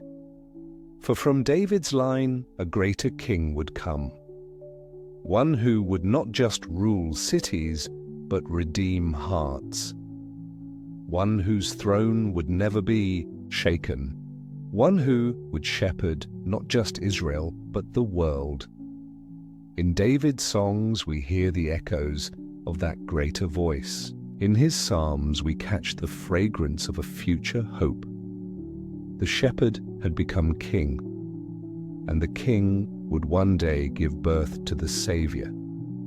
And so, beneath the starry sky of Jerusalem, as incense rose from the Temple Mount and music filled the courts, of Zion a star began to shine, a star that would lead wise men across deserts, that would rest above a manger, that would never be swallowed by night. David, King of Israel, stood at the heart of a story much larger than himself, and the Lord was with him, then, now, and forever.